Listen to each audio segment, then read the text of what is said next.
Um, do Can you you? hear me? Yeah, I hear you. I want to ask you something. Do you remember? I guess in the '80s and the '90s, there's a few of these movies about cops, police, right? Where there's a main character. Whether I can't remember if they did this with Bruce Willis or maybe Mel Gibson in what is it, Lethal Weapon, where in the beginning of the movie they show uh like there's this basically the scene where it's like it has nothing to do with the main plot of the movie. It's just to show you the MO of the cop, how he basically uh destroys everything in the process of getting the bad guy. He like destroys, I don't know, buildings and an entire city block. So, you know, after that happens, he's back at the station, and then the captain lays into him. He closes the door, and you just hear the captain yelling at him. This is like every '80s cop movie. Yeah, yeah, yeah. So I did this. I did this to Hashem today. I did this to Hashem. I said, you destroyed in the process of exacting your little tikkun game. You stepped on my head while I was drowning, and you kicked me while I was down. You're the one that caused me to be down on the ground for no reason. Like I didn't do anything wrong.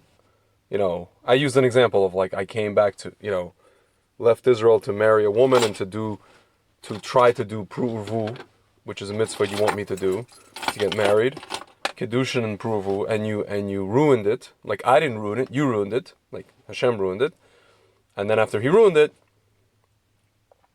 he proceeded to kick me while I'm down and step on my head while I'm drowning. And after I told Hashem all of that, I mean, I had there was a whole, diatribe that I went into, both in English and in Russian. I said, okay, you know what I said? Get a load of this. I said, okay, Hashem, I'll play your little game. Hold on. Yeah. My wife decides to chop right Yeah. at the Yeah. at the crescendo of your story. Yeah. Hello? Go ahead. Yeah. Hold on a second. Hold on. Hon, can you just give me one moment? I'm gonna put this away, and then I'm gonna go to another place, and you can chop away. Just for a moment.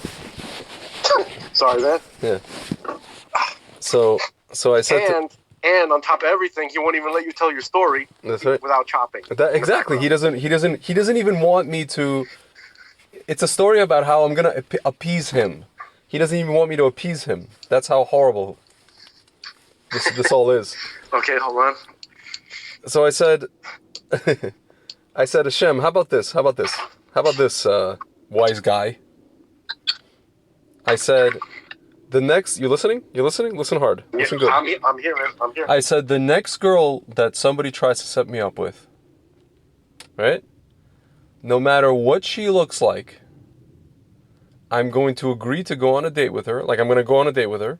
I'm going to say yes. I'm not even going to ask what she's about. I'm not going to ask who, this, what. I'm not going to ask anything. I'm just going to go on a date with her, right?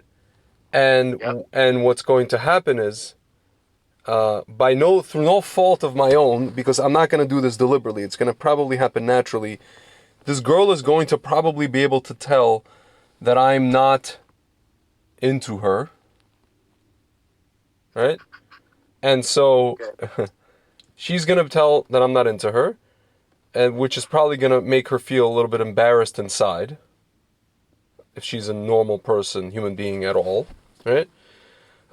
It's probably going to make me feel a little bit, I don't know, say embarrassed, but again, kind of just like, I'm just kind of there on the date that I don't really want to be on, and people are, like, if you go on a date to one of these kosher places, people can, people look, because they're nosy like that, Jews. And they're going to be able to tell that I'm not, that this is like a guy and a girl on a date where the guy is not into it, and the girl's super embarrassed, right? Yeah. And I'm going to be, whatever, feel the way I'm going to feel. and people are gonna have their whatever reaction inside that they're gonna have. Not that I don't really care. I'm just saying this is what's going to happen. And I told this to Hashem. I said, Hashem, if you're okay with this, which seemingly you are, judging by the fact, otherwise you wouldn't even have these people set me up with these girls, unless you're just doing it for, you have like a insatiable sense of humor and you're like the greatest prankster on earth for your own entertainment, and you're just not, and there's nothing that can entertain you, and you need a constant infinite flow of entertainment, which is seemingly that's the case here, because otherwise how else can you explain what we see in front of us? See, right. First of all, you said seemingly, and how can we explain? Yeah. Exactly. Yeah. We can't. And Yeah, it's exactly. not seemingly, but it's what it looks like. Yeah. No, if it was like a person, it would just be like, you'd be like, this guy is like a frat boy who's just, pardon my language, he's just fucking around. He has nothing to do. He doesn't get enough laughs. And clearly he has a deficiency of comedy in his life, so he just has to keep creating fuckery. Pardon my language. I apologize. Well, we were reading yesterday Yeah. a couple of quotes that said, my thoughts are not like your thoughts. I am not a man. He's basically telling us, I'm not a frat boy. Yeah, but like... It looks... The reason he said that was because it's going to seem to you, based on the way things are going to appear to you from your perspective down there, that it's going to seem like it's a cruel frat boy, or whatever, is because you won't be able to imagine how anybody that's not evil can do stuff like this, and whatever. However, I'm here to tell you that my thoughts are beyond your thoughts, and I am not a man. That's wonderful. Right, I'm just saying that. Okay. No, he's not a frat boy. Okay. So there has to be a reason why I will be. Because I said I was going to do this. I made a nader today. I will be wasting precious time in my car. I will be wasting.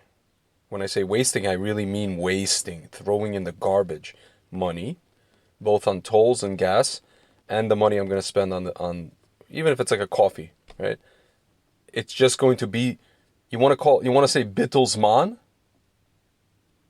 There you go. And then I'm going to come back from the date, and the person who set me up is going to say, no. I'm going to say, I don't know if I'm into her. And you know what he's going to say? Come on, give it a second date. You can never be sure of the first date. You know how many people I know got married? If they only went by the first date, they would have never married the person they're married to. You can bet your bottom dollar on that one. Greg, can I tell you something? I just want to tell you something. Oh, wait, do you have more, or can I comment? That's all I got. It's as simple as that. Okay. I wasn't saying it in a douchey way like I normally do. I just wanted to make sure I didn't cut you off too soon. Yeah. All right. So basically, the only thing that I can think of, if I wanted to, launch an assault against God, would be to complain about the absurd complexity of the system which he created. Yeah. And I did that today too, by the way. I did that today. The fact that he maintains it. That's the only complaint. I did that today as well. Right. So, and also, so basically, the other complaint, my normal complaint is, why should I participate in the system when it's so, when I have so little perspective as to why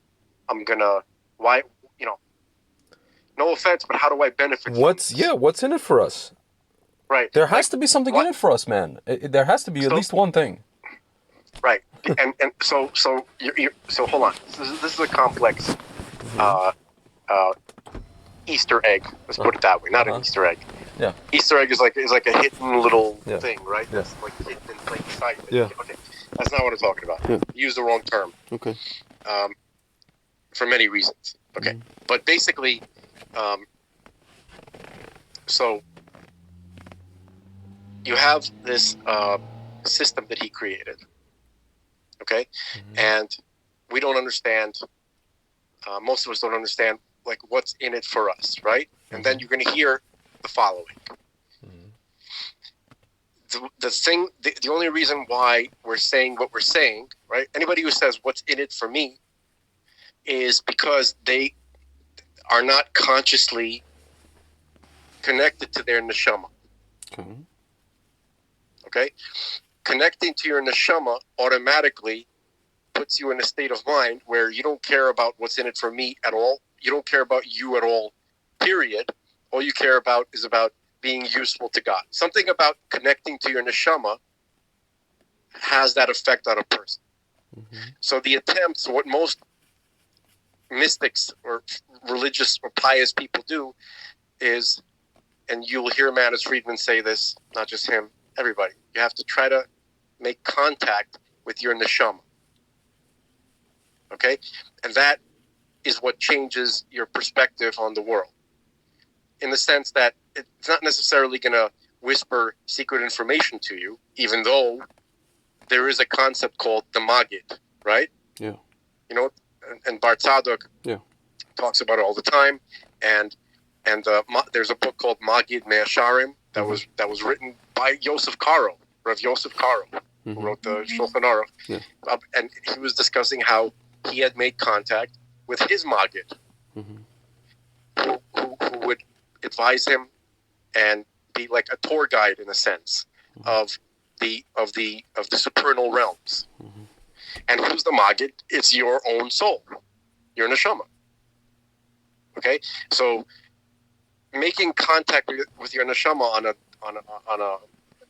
in different ways. I guess there's like a spectrum as to how much or how little, but even on probably on the smallest level, that has the effect where it basically removes you from the mindset of what's in it for me or why should I care, to not caring at all about me or my cares, but just this, it only feels good to serve God. Okay. There's no other reason. And also it somehow overlaps with the realm of consciousness, which contains these thoughts. I have a question on that though. If we're here to serve God, I need 15 more seconds. Okay. And so this contacting the neshama has something to do with having this idea of, I don't need any of this in this world. Like maybe it causes you to remember that you didn't want to come here in the first place. This place looks like the Bowery, you know, all the people who are fighting each other for a little bit of prestige look like toothless bums fighting over half a rotten candy bar. Everything, the whole world looks like a half a rotten candy bar from that perspective. Yeah, I can tell. So you get to that, you know, like, I don't need this, God. Like, I don't need to eat. You need me. You need me to be this needy. Yeah. This is what your setup. This is my hunger. That's your problem. Yeah. You need me to feel this. Yeah. Like so by apparently making contact with your neshama automatically sucks anybody out of the mindset that we're talking about right now, that we feel. So here's my question. Even based on that, we still gotta do the mitzvah of, you know, pruvu and kiddushin, and in order to do that, we have to, first of all, we have to want to just do that. I'm not even talking about getting what we want and, you know, finding the love in this and whatever, blah blah blah. We have we have to want to just do that. But even in the process, you have to try to do it. Even in the process of trying and wanting to do that, it does help that if there's, meaning it's only a positive for Hashem. Not even to do with me. It's only a positive for Hashem that I be attracted to the woman that I'm with, because, not to say that I probably could have kids with a woman I'm not attracted to. It's just gonna be bad for all involved, including Hashem. It really will. I'm gonna explain. I think I have. You understand what I'm? You understand what I'm saying? Yes, I totally understand what you're saying. Okay, so I get it. What you're saying makes sense, but God doesn't make sense. So listen, it's very clandestine. Everything that we're doing here, people can't get used to this idea, but what we're doing here, it's more like Twin Peaks. Big time. Oh, big time. So And here's what I mean. So David, Here's what I so mean. Hashem is David Lynch? No. What I mean is, like, there's a bunch of weird esoteric things going on, Yeah. right? And That's people acting strangely. That's Things don't hilarious. make sense. That's really funny, bro. Right? However, there's a higher reality Yeah. that we're not familiar with, and nobody and whoever's writing Twin Peaks is not bothering to share the meaning and the symbolism of these so he's wacky things that are David Lynch. happening. So he's David Lynch. Basically, he's David Lynch. No, Hashem is David Lynch. Dude, I think I'm in trouble enough. I don't know if you need to, to push me at the beat. Well, let's do it. You want to, like, or David Lynch, David Lynch is emulating Hashem, if anything. I think that perhaps, right, he, on a certain extent, whether it's conscious or unconscious, he whatever. Dude, that is probably the most incredible analogy I've heard anybody make about this world and who's running it. That is. And I'm gonna explain. But hold on. But see. Wow. David, what about Mulholland Lynch, Drive? Well, hold on. David. Oh yeah. Okay. David Lynch might be wacky just in general. Mm-hmm. So according to the Torah, God is not wacky. Okay. So basically, if you let me create a scenario for you. I hope this works. Mm-hmm. In like spy novels and stories, right? You'd have situations where you'd have an agent implanted in a certain environment that you need to infiltrate. Mm-hmm. Okay, and nobody in intelligent circles knows more than they need to know for various reasons. Yeah. Okay? So that if you don't know, you can't tell if they try to torture you or whatever, right? Yeah.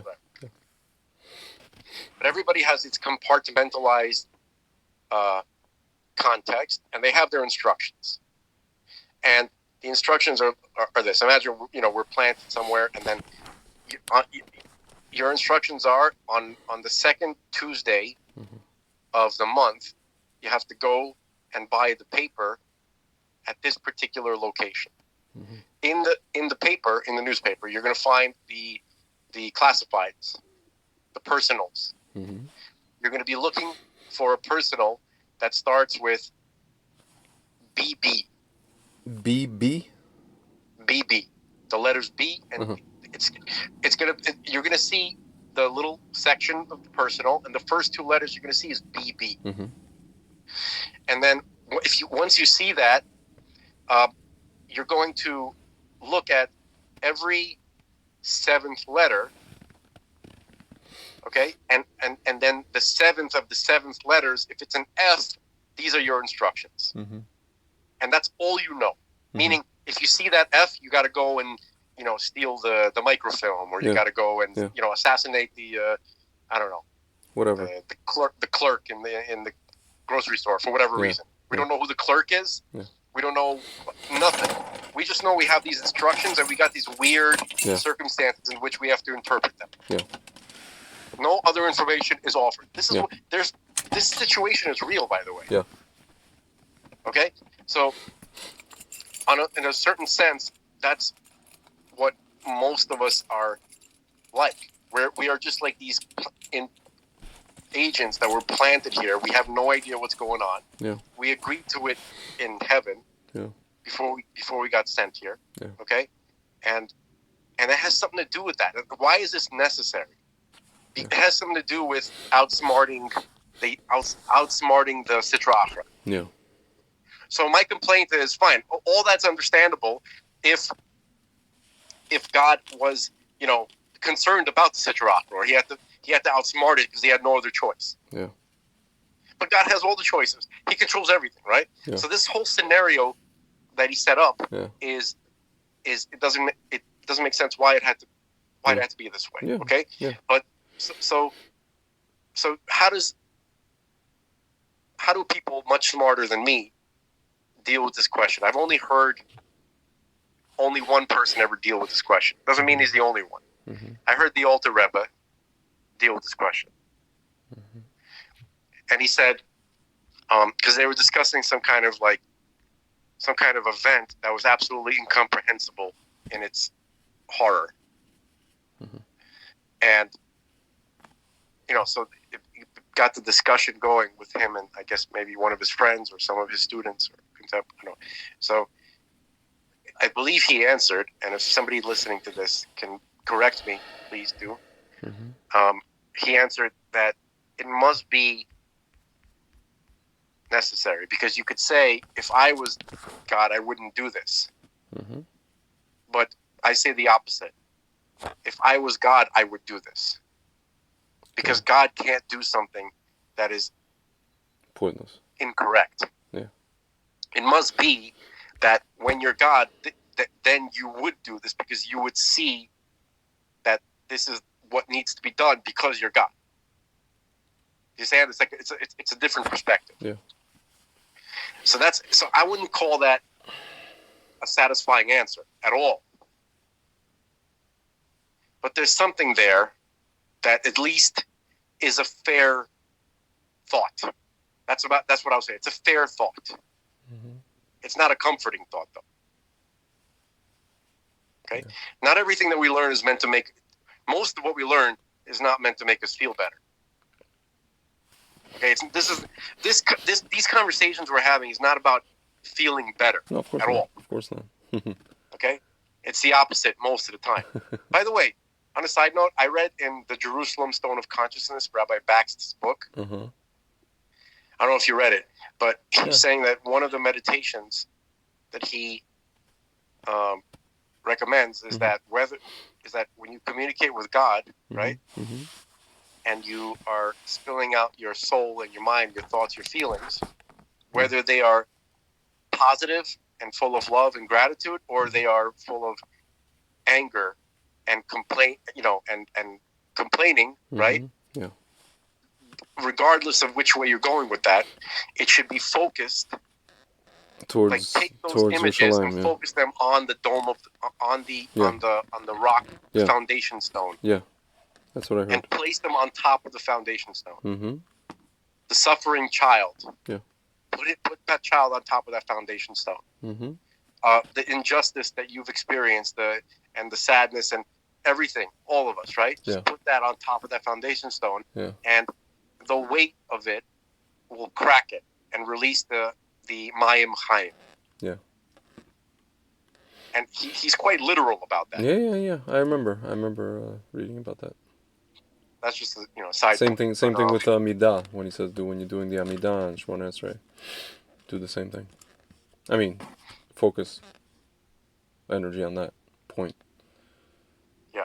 That's his whole shtick, basically. Not shtick, but that's the whole idea. No, that's his whole idea, because that's his idea. I'm sure it's not his idea alone, but it's the idea that he wrote about it.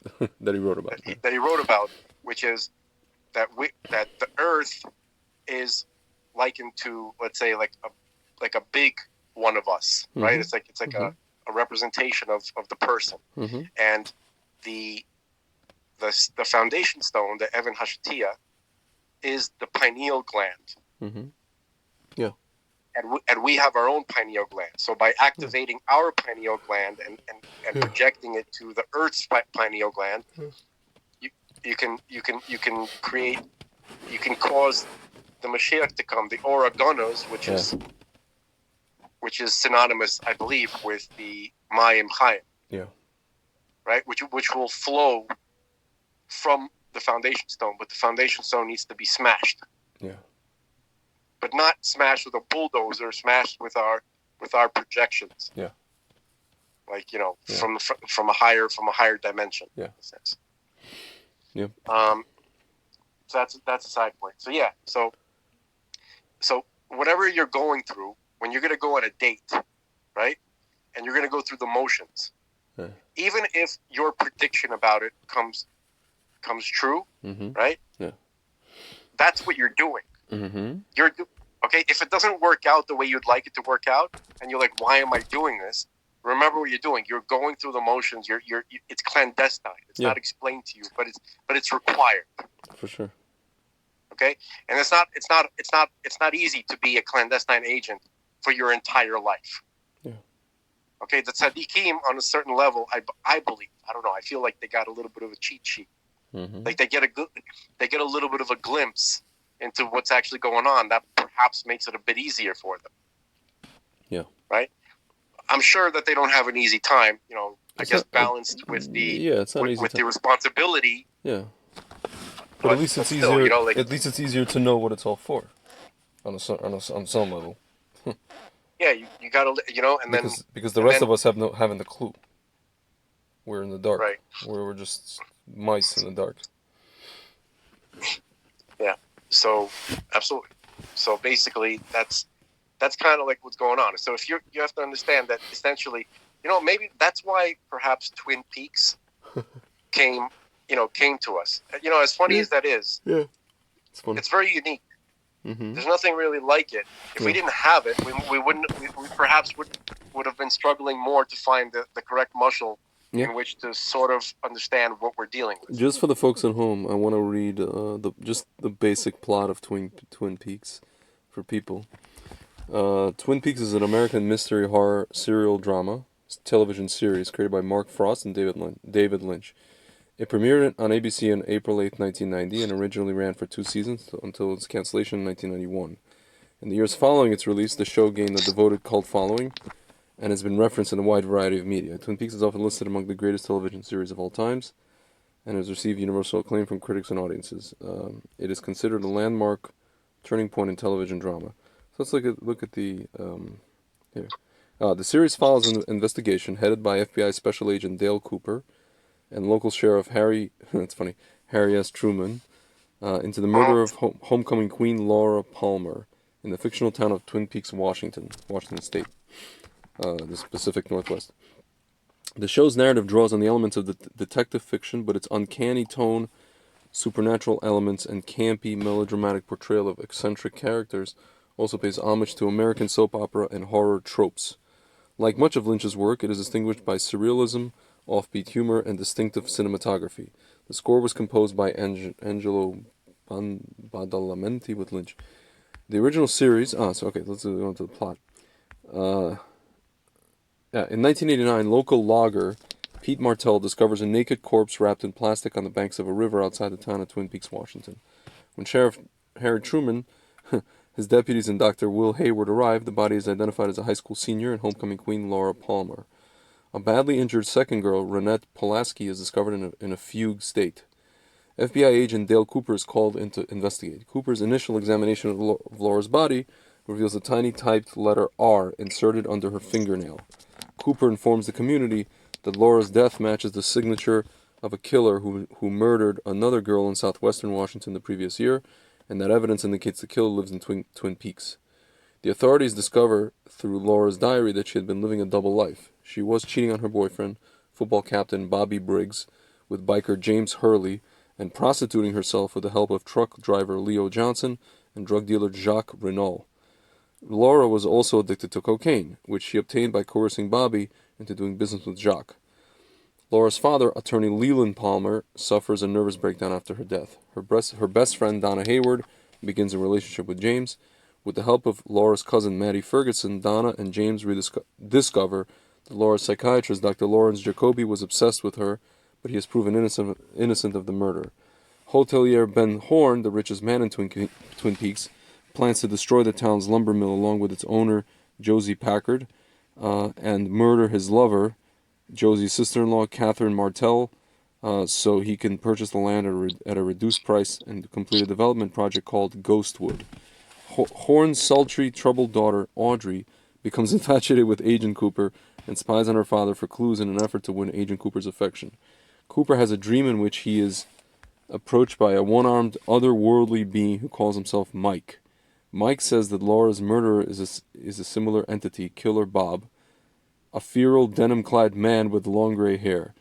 Cooper finds himself decades older with Laura and a dwarf in a red business suit who engages in a coded dialogue with Cooper. By the way, dude, I once was watching this with one of our friends from Stuyvesant, not Sty, but another guy, and I woke up to the scene of this little dwarf in a red business suit, and I was like, "What is going on?" And I thought I was like in another world.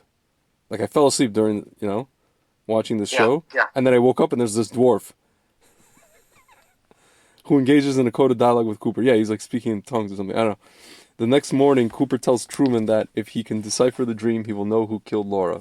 Cooper and the sheriff's department find the one-armed man from Cooper's dream, a traveling shoe salesman named Philip Gerard. Gerard knows Bob, but the veterinarian who treats Renault's pet bird. Cooper interprets these events to mean that Renault is the murderer, and with Truman's help, tracks Renault to One-Eyed Jack's, a brothel owned by Horn across the border in Canada.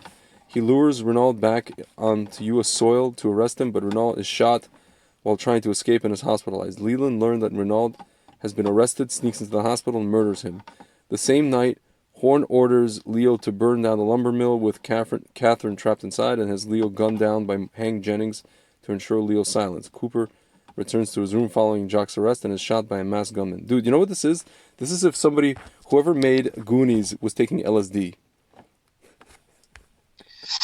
This is right. So basically, by the way, I think like that's just season one. I didn't even read about season 2 or season 3. Right. I think this is discussed in cinema symbolism. Like this is one of those. Yeah. There's a bunch of hidden stuff here. Yeah. Right. So that's kind of what's what's going on in real life. Not obviously not that goofy. Like one episode of Twin Peaks. The amount of goofiness that occurs in one episode of Twin Peaks is usually half a lifetime of just a person. But you know what I mean? It's just a condensed weirdness experience. Or 3 years in Crown Heights, as I like to put it, as I spent. Well, yeah, time passes differently in certain places, no question. Yeah. Okay. So. Dude, I could have made it. We always meet my roommates. We always say we could make a sitcom out of the stuff we experienced in Crown Heights over the 3 years in our apartment. We could literally, we could make a sitcom out of it. We literally had like seasons, like season 1, season 2, like with different characters different spin-offs. We had different plot lines, our apartment was like the set. We had there was like girlfriends and crazy guys and like guys in the basement and like, just crazy stuff. Like, the first season ended with like this old rabbi who lived with us who ended up like being, had a perp walk and got a restraining order on him. Like it was crazy. Like it's crazy stuff. It was a sitcom. For 3 years, it was a sitcom. You know where the weirdness comes from, right? The weirdness comes from like the Orthodox Jews in general, right? But especially Chabad are the frontline soldiers in this supernatural, extra-dimensional war. Yeah. That has been waging for a very, very long time. Big time, yeah. Okay, and it's fought primarily internally. Yeah. I'm sure Stuyvesant would love to hear this. Okay? Yeah. Right. So. It's fought primarily internally, but inside of us, right, there is in our mind, in our consciousness, there's a higher dimensional space that we all share. Yeah. Okay? I think Jung, it's something similar to what Jung was describing, right? Yeah. Except that, some people are there, understand that it's there, and they understand that what's happening internally is actually happening in this arena. Yeah. That we all share. Okay, and there's going to be weirdness because a place like Crown Heights, you have people who are on all different phases of this fight. Some people are doing great. Some people are getting beaten down, and weirdness ensues because of that. Yeah. Some people grew up like this and are upset about it. Some people didn't grow up like this and are excited about it, not excited anymore about it. We're excited, not trying to be excited, but having trouble being excited. Right. The whole spectrum of excited. Some people are you're describing people who are like at the edge of the arena itself, like deciding whether or not to come in or come out, or deciding whether or not there even is an arena. Yeah. I'm not talking about even those people. Yeah. I'm talking about people inside the arena. Oh yeah. Some people are doing good in battle. Some people are getting their ass kicked, which means weird stuff is happening in their head, which causes weird behavior. Mm-hmm. Like that guy that you were describing, the perp walk and the whole craziness. Yeah. right? So it's a wild it's a battlefield. Yeah. Okay? It really is, and Yeah. so that would explain that. Yeah. Also, But In Jerusalem, it's the same thing, by the way. Crazy. anywhere where you have religious Jews, this is happening. Or not only religious Jews, but a big amount of kedusha also. The Like, kedusha follows yeah, the people. yeah, You know? yeah. So There's a lot of weirdos because in Jerusalem. the people, God. in a certain way, Oh it's Lord. a little bit weird. You know how like when you have like a network of computers that create like a cyberspace, Mm-hmm. right? Yeah. So it's kind of like that with anybody who's involved in Torah, Yeah. right? Yeah. Jew or Gentile, right? Mm-hmm. But instead of the computers creating the space first existed, then the computers hook into it. Yeah.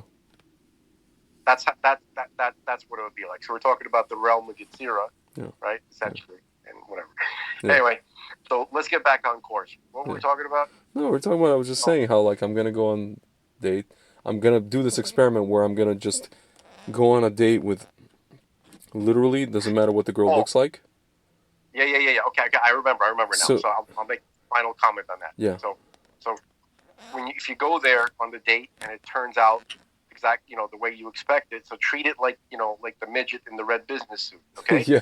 The weirdness of that, right? In the weird environment, right? Yeah. With a checkered floor, Yeah. right? By the way, like in that show, like I read a little bit about it, like higher dimensional beings and aliens from a different world. All of that is affecting, is part of it. Yeah. Okay, whatever it is. Okay, but so, however, here's the kicker. So even if you go on the date and you don't enjoy it and you treat it that way, right? Yeah. In a sense, that reveals to you the reality more than if you were to go on the date and do enjoy it.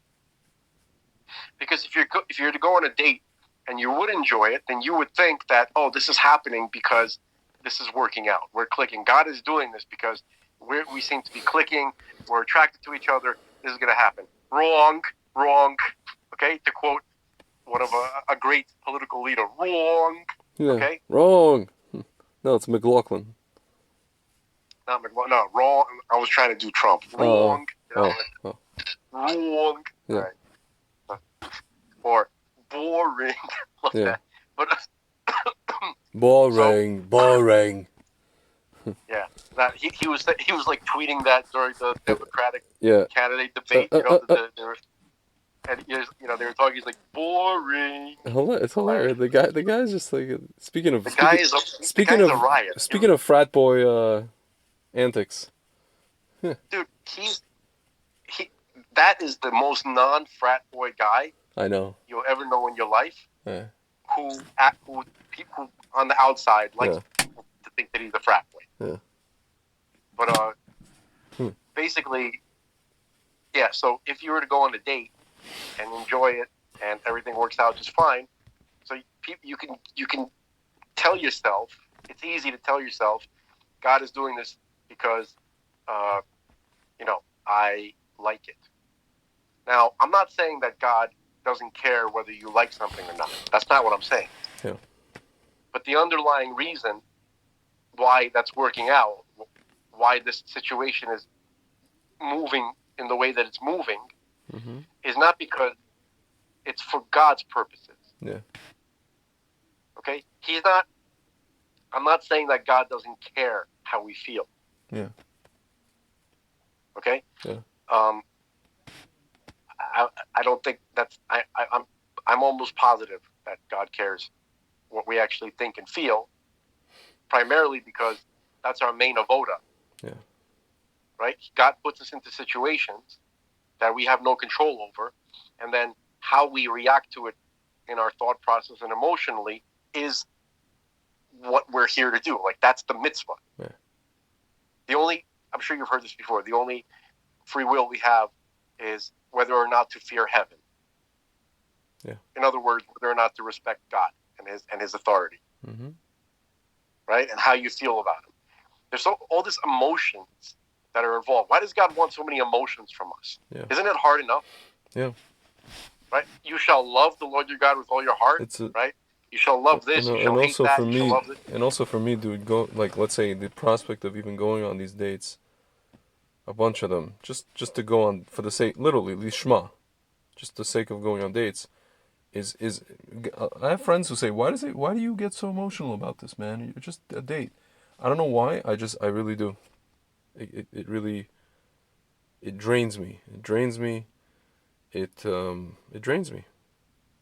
It demoralizes me. It drains me. So the goal, the only way to escape this chronic misery, right, is to make contact with our neshamas, and to escape the mindset of preference. Yeah. Preference has to disappear. Yeah. Because first of all, it's not a safe bet to think that preferences will be fulfilled. Yeah. Okay? So it's probably a better idea just to get used to the idea that preferences, you should probably like put the preferences throw them away. Yeah. So that you can just operate in this world the way you're supposed to. Yeah. And to make it as smooth as possible. Yeah. And also the whole, like, I was thinking, how am I going to do this? You shall love the Lord. Look, I believe the Torah is real. I know God is real. I know the Torah is real. And then I know that I'm supposed to do what it says in the Torah. And when I see it says, you shall love the Lord your God, I'm like, what am I going to do? Because how am I going to twist my emotions? Yeah. So basically, it's like they're telling us to love somebody right. So I tried different things, and it's like partially effective here and there, but it's incomplete because I try to think about the things that it's like saying you're gonna love Pablo Escobar whether you're not like it or not. Lahavdil, obviously. Well, yeah, something like that. Yeah. But how do I, I've been twisting myself into knots trying to figure out how to actually do this. So I try to think about things that I really, really love and enjoy, right? That are truly, like, I'm enamored with, and then remember that God is the source of that. Yeah. Okay?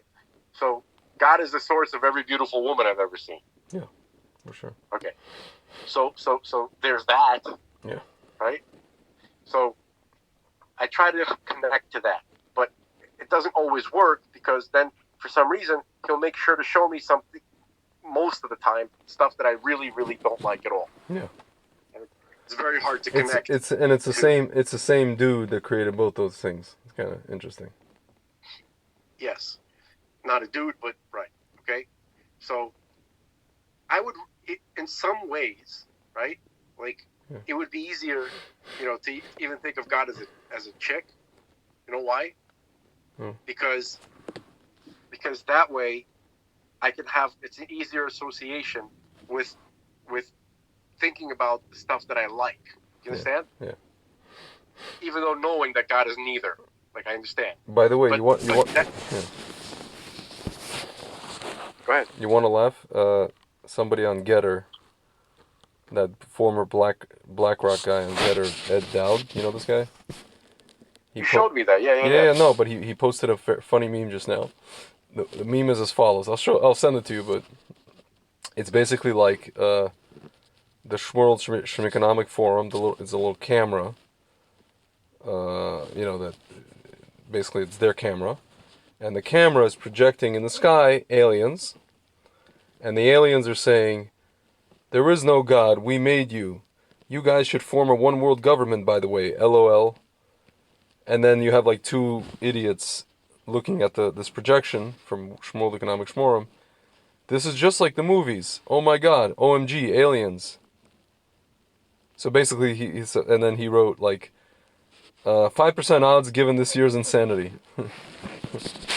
So he's basically speculating that it could be Shmorim that are showing. No, they've been saying this for, I know. There's a faction that they're going to say this. That everybody's going to say it's a false flag operation. Yeah.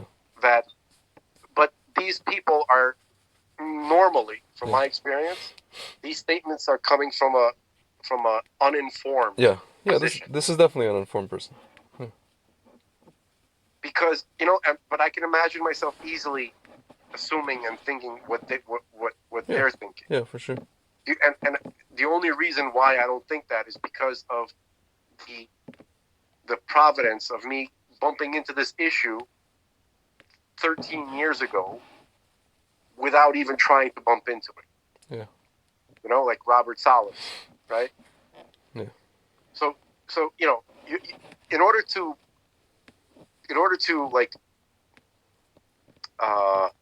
entertain the possibility that what they're saying is correct, these guys, that it's a projection by the WEF, okay? Yeah.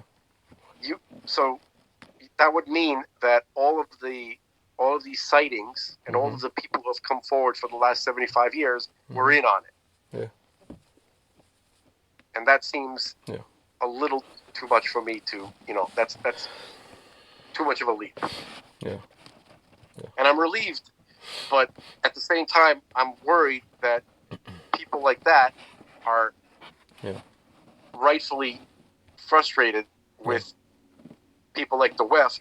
Everybody's going to use everything to twist things for their narrative. Yeah. That's a serious problem. Yeah. Okay, so that's why that's why it would be very good for these things to come and to show what they can do in terms of like movement, right? So that people could see that this is not a projection from the WEF. Yeah. Yeah. Okay? Because if the WEF could do that, right, they would have taken over the world a long time ago. Right? Yeah. You can pick up a rock and throw the rock and hit this thing, and you hear a clunk. That the WEF can't do a projection like that.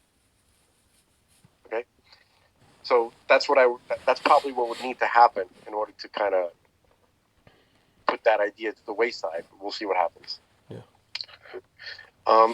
So yeah, man. Remember, clandestine operative. You don't know what you're doing and the importance of it. It's obviously very important, but it's not shared with you, so it can't be discovered.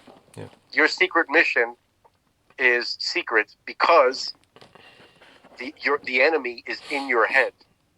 Wow. Do you understand? Like the actual Yetzer Hara, who you're working against clandestinely, is in your head. So if you're given the information, then he is going to know it right away. Yeah.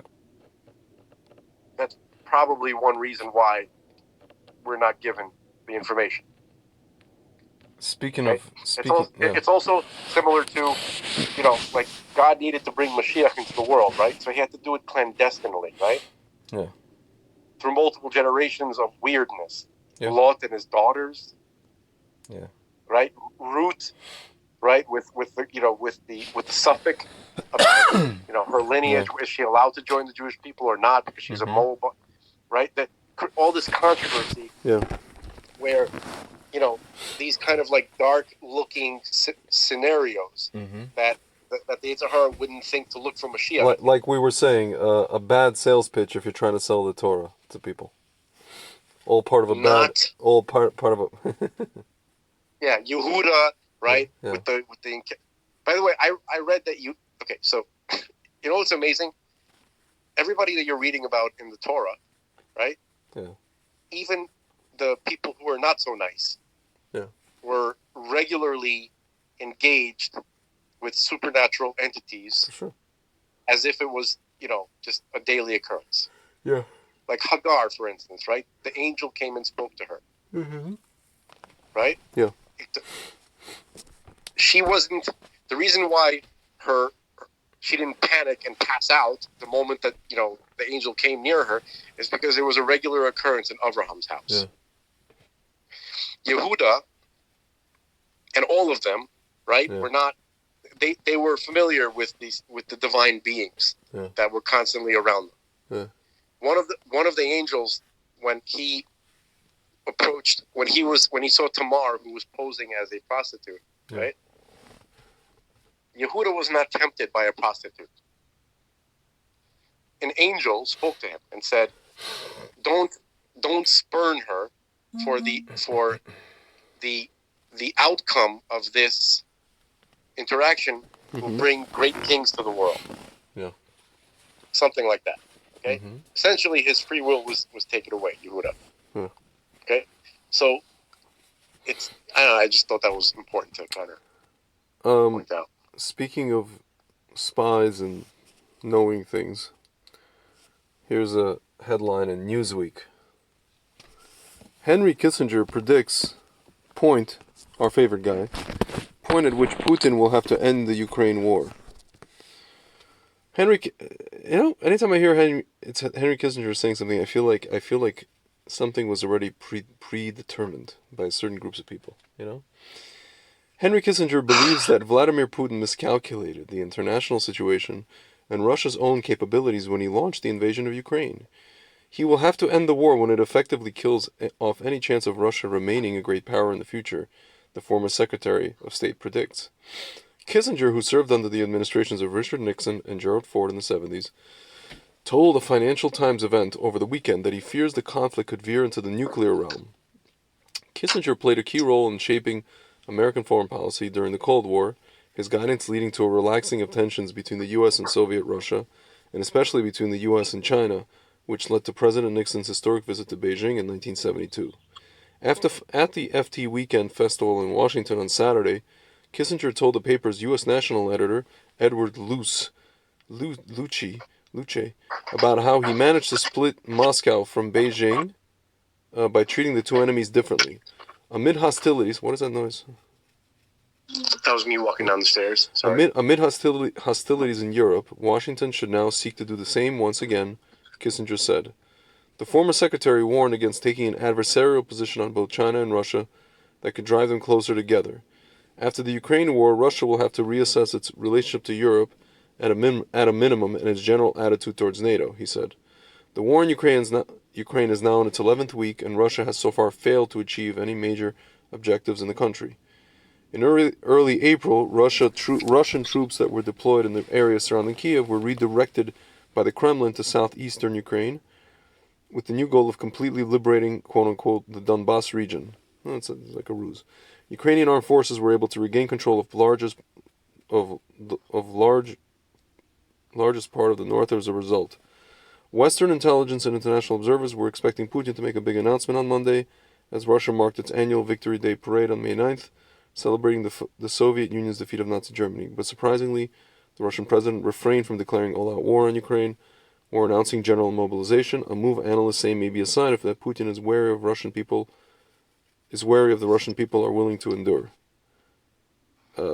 Or he's not going to tell you what he's going to do.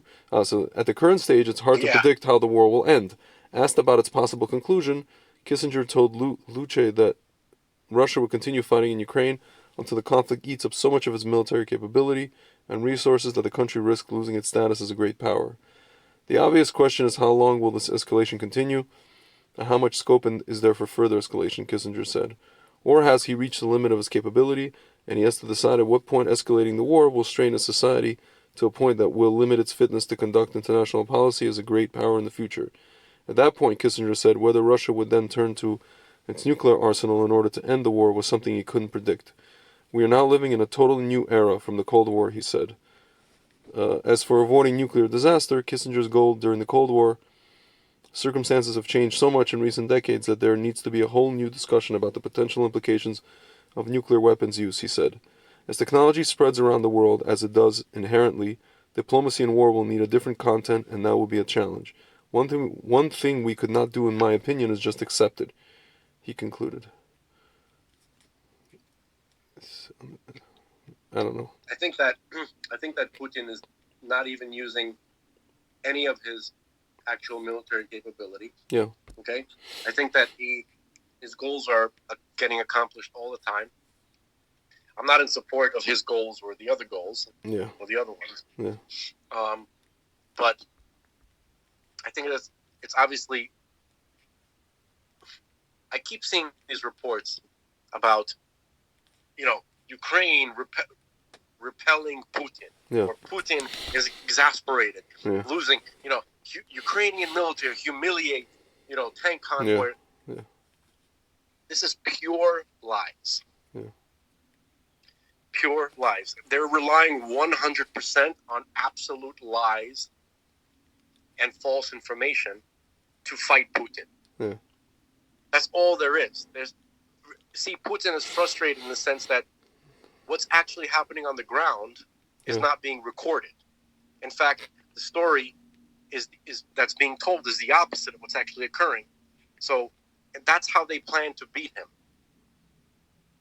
That's how they took control of this country, through pure lying and fools that believe it. Yeah. Okay? Yeah. So if you can't control the information, you can't win, regardless of what is actually happening in physical reality. Yeah. Yeah. Kissinger is part of the lie. Yeah. Everything he said was a lie. You know? Yeah. So it's ridiculous to think. The poor Ukrainian people are being used in such a horrible way. Yeah.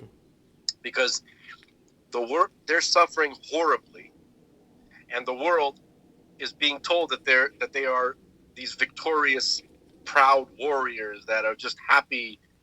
They're being showed these pictures of, these warriors that will fight to the end, and regardless of how many video stills you'll see of fake cardboard AK-47s being held during these photo ops and stuff like that, right? Yeah. People aren't looking. They're not trying to see whether it's true or not. They're just being shown what they want to see. So they're not going to look for the false part of it. Okay? And it's a really horrible situation. Another reason that Mashiach has to come is to save those Ukrainian victims, those people there. And there's also Jews dying there too. Yeah. There's Holocaust survivors that are dying now in this conflict. Yeah. Yeah. It's crazy. I saw this one video of this guy. He's like, I fought in World War II just to, be involved in this crap. No, he's like, I fought for, the Soviets, for Moscow. And the guy's like in Kharkov or something, Ukrainian guy. Old man, he's like 95, whatever he is, 92, 95. And this is how they repay me. It's crazy. Yeah. It's crazy. It's sad. Okay, this war is 100% the fault of those representing Ukraine. Yeah. And what do I mean? The rules of reality, right, are different than ideals. Ideally, a country should be sovereign. Yeah. And it should make whatever decisions it wants to make without interference. Yeah. But the reality is different, because we know that Russia, regardless of whether or not they are right, are going to see Ukraine joining the UN as a provocation. The EU, they're going to see it as a sign that the UN wants to. The EU wants to. I'm sorry, the EU and NATO. Yeah, the EU, right? Yeah. You're right. The EU. Mm-hmm. Okay. You know why I'm getting confused? Because the UN, the EU. Yeah, it's all the same. It's all the same. It's really the same entity, so yeah. it almost doesn't matter. Yeah. But essentially, Russia sees that this is an empire, yeah. right? That is spreading into its imperial territory. That's all you're seeing here. Yeah. You're seeing one empire spreading into another empire's traditional territory. That's the ultimate reality. That's the reality in which that is going to be acted on, not the ideal, right? But here's the thing. Even those that argue the ideal, right? Like Ukraine is a country that should be able to make choices for itself. Yeah, but it doesn't care about that. That's not why they're doing this. Because just by the fact of submitting to the EU, Yeah. they've already forfeited that for themselves. They are making themselves less sovereign by joining the EU. Yeah. They don't care about sovereignty. Yeah, This is bullshit. they care about bablo, cash. They care about bablo. They care about bablo. That's all they care about. You know. Yeah. Okay. So that's what's going on. Okay. It's just, look. It's like you live in an evil world, and you have mafia families that are fighting for control or trying to maintain their territories. If you try to muscle in on one guy's territory, you're going to start a war. That's the reality. Okay? Anybody who cares about the people that are caught in between that's what we should be caring about, right? Yeah. We should be trying to care about the people who are not part of these mafia families that are the victims. Yeah. Right? Yeah. If you cared about them, you wouldn't start a war in their neighborhood. You don't give a shit about them. Yeah. I hate all of you. Everybody involved in promoting the propaganda, fuck you. Yeah. Including this Ilya Ponomarenko guy. And all these people on Twitter with their freaking Ukraine. Dude, the guy, if you look up half these people, they're all like Obama bots. Obamaites. Like half of them are Obamaites, man. Like bona fide on the payroll of Obama. Straight up. Like, and I'm supposed to run around going Slava Ukraina? I can't. I'm sorry. You know? It's like Rebbe Mizrahi had a whole thing. He goes, this is a funny thing that's been, people have been passing around. He's like, whatever liberal lefties like, God hates. And then he goes into this whole list. This, God hates it. This, God hates it. This, God hates it. It just goes on and on like that. Dude, so like lately, what do we see? Shmudo visits Ukraine. Pelosi visits Ukraine. To channel my uncle, my uncle Felix that I just lost. Yeah. Pelosi. Yeah. Pelosi. Palisos. I call her Palisos, like vacuum cleaner, because she sucks up all your money. Like, dude, all these celebrities came to Lvov. I'm going to call it Lvov, not Lviv. Because that's how I know it. I was born there. That's how I called it my whole life. And my parents called it. And also, even though I wasn't born in Kiev, right? Yeah. If somebody comes up to me and says Kiev, I'm going to kick you in the nuts. Yeah. So, all these celebrities, and I'm just like, God hates it. God hates it. God hates them. God hates it. And I'm like, whatever they support, I'm at the very least, I don't want to say I'm supporting the opposite, but I'm at the very least not going to support it.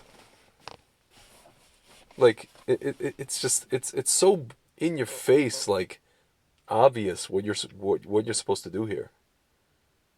Whatever the opposite of what these people are doing, you do that. It's like fact check. Literally, whatever fact check says, the opposite is true. Anything they say, anything. My sister's like, isn't it like a dangerous thing to just frivolously? I'm like, no, it's not. No, it's not. Go research anything they've said, and then go look up. I don't know. A few months later, what was actually the emes, and what they said versus what the emes turned out to be. It's 100% rate. Like it's literally, it's not even 99.9. It's 100%. Whatever they say, the reality, truth is the opposite of that. Like, or it ends up being shown that it's, you could sense it already. You could sense it on the spot. You don't need to wait 2 months. Most people don't need to wait. But, it's kind of like Fox News when they, Carlson reports 2 months later stuff that we saw on like Telegram groups or something like that. Or stuff that your brother said and got banned for. And then 2 or 3 months later, Schmucker Carlson reports it. Like, we get it. And clearly we see that Hashem is doing this. He's separating. He's basically saying, he's showing you who's with him and who's against him. If you're astute enough to see on your own, that's the game here. The only trick is with this Russia, and I tell people this all the time, with this Russia thing and Shmorim, you have to be able to see the two sides of the same coin. These are two sides of the same coin. They're all evil, but you have to be able to see dafka both sides, not just one. Because what's going to happen is you're going to rely on one of that side that you don't see to save you from the side that you do see. You're going to jump into the arms of this scumbag, the scumbags, and they're even worse. Like, these are the people that made us do stuff we didn't want to do for the past 2 years. You're going to jump into their arms? Like, I'm just like looking at this. I'm like, what's wrong with people? Unless they just can't identify that this is the same people that are, involved in this thing. Here's what they're saying. Could I tell you what the average person is saying that they cannot articulate themselves? Yeah. And even if they could articulate it, they would be too embarrassed to say it, I think. Yeah. They would say, please leave me alone to just jump on board with a team. I want to be part of something. Yeah. I want to just be part of a team. Let me be with a team. Because I've been so isolated for the past 2 years from anything. I want to yell Slava Ukraina if I want to. I need something to be happy about and to root for. Yeah. Everybody, and I want it to be easy and everybody. So, and I don't want it to be challenged. I want everybody to do it. I want it to be a low-hanging fruit with a flag. And these schmucks and these people know that, and those guys that are doing this, they know that. They know that people are clamoring to be like cinema symbolism. It's incredible, man. It's really incredible. It's just like, what do you think is the key to just being able to be a person, to cultivate something inside of you, to not, I mean, I have my own answer, obviously, to not, to just be a person who doesn't have allegiances, like, it almost seems like people want other people to have, like, you must have an allegiance to something or someone. You must. Otherwise, you're like, what is it? Right. It's like that phrase. You're not participating. Can you either be on my side or be against me? I need teammates, and I need something to fight. No, well, there's that whole phrase. The greatest place in hell is reserved for those who, in times of trouble, maintain their neutrality. So there's that. Okay, so not being an idiot doesn't mean being neutral. Yeah, that's true. That's true. Everybody, I actually don't believe in neutrality. Yeah. I don't believe that exists. Yeah.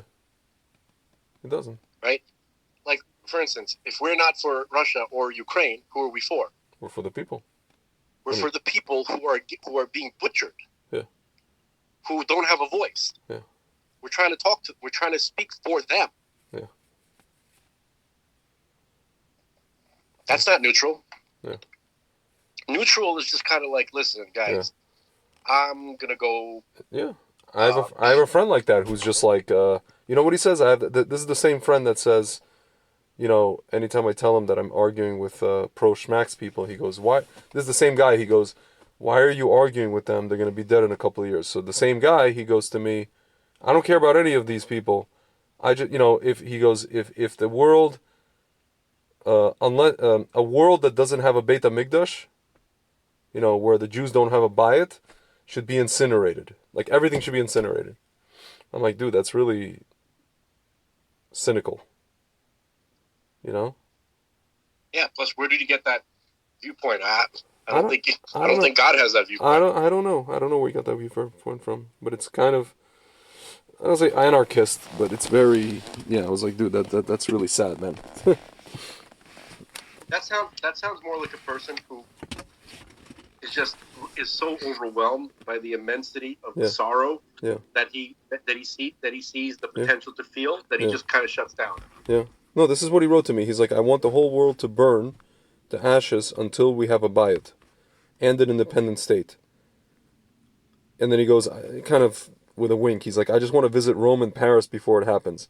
And then he's like, I don't care if Russians and Ukrainians are 100% anti-Semites. I like the existence of anti-Semites. I want them all to succeed. It is the illusion of a non-racist age that is dangerous. It's more of the Haskalah which I am against. He goes, I'm not swallowing Putin's propaganda. I think Russian and Ukrainian Jews have the same mental disease that American Jews have, lack of identity with biblical identity. I hate all leaders, including Jewish ones, but they are all whores, including Putin. This is what he wrote. What I wanted to say about Putin and Zelensky, right, is that the best case scenario is that they really are two different factions fighting for dominance. Yeah.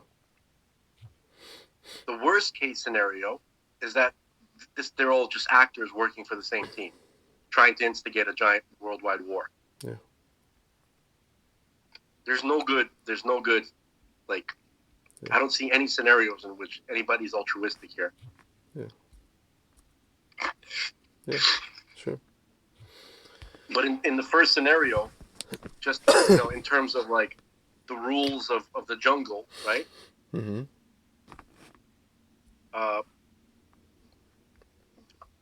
In that setting, in that circumstance, definitely Putin is more in the right. He's on higher moral ground than the rest of them are. Yeah. Relatively speaking. Can you hear me eating, by the way? A little bit, yes. Yeah. Yeah. I'm trying not to be a hypocrite, yell at you about it. Hypocrite. Don't be hypocrite, as Miss Rafi would say. Don't be racist. Whatever it is, like, God hates it. This, abortion, God hates it. Like, it was like, went to a whole, like, list of 10 things. God hates it. God hates it. God hates it. God hates it. Liberal, lefty, whatever they say and do, God hates it. It's hilarious. Dude, can I tell you something? In Israel, and I wrote this today in the chat in the Zoom that we were on, even the worst, I have to give Israel credit, or Israeli leftists credit.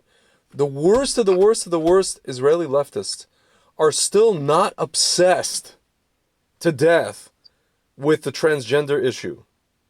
They're just not. They're they're into, like, the whole two-state solution thing, into other things, maybe gay pride parade, whatever, the run-of-the-mill garden variety stuff. But, like, this one woman is like, she's like, I'm so glad, those women that we were talking, the Baal Tshuva Americans, she's like, I'm so glad I moved to to Israel. I don't have to deal with this stuff. Because we were, the topic was like, they were talking about the transgender stuff. It's just not a thing in Israel. It's really not a thing. I'm telling you. And you could say maybe it'll become a thing, Has v'Shalom, in like a few years. They'll import it to Israel, whatever, if we're not careful. Dude, I mean, like, it's all these things that are kind of like, where it looks like people need to be put in mental hospital.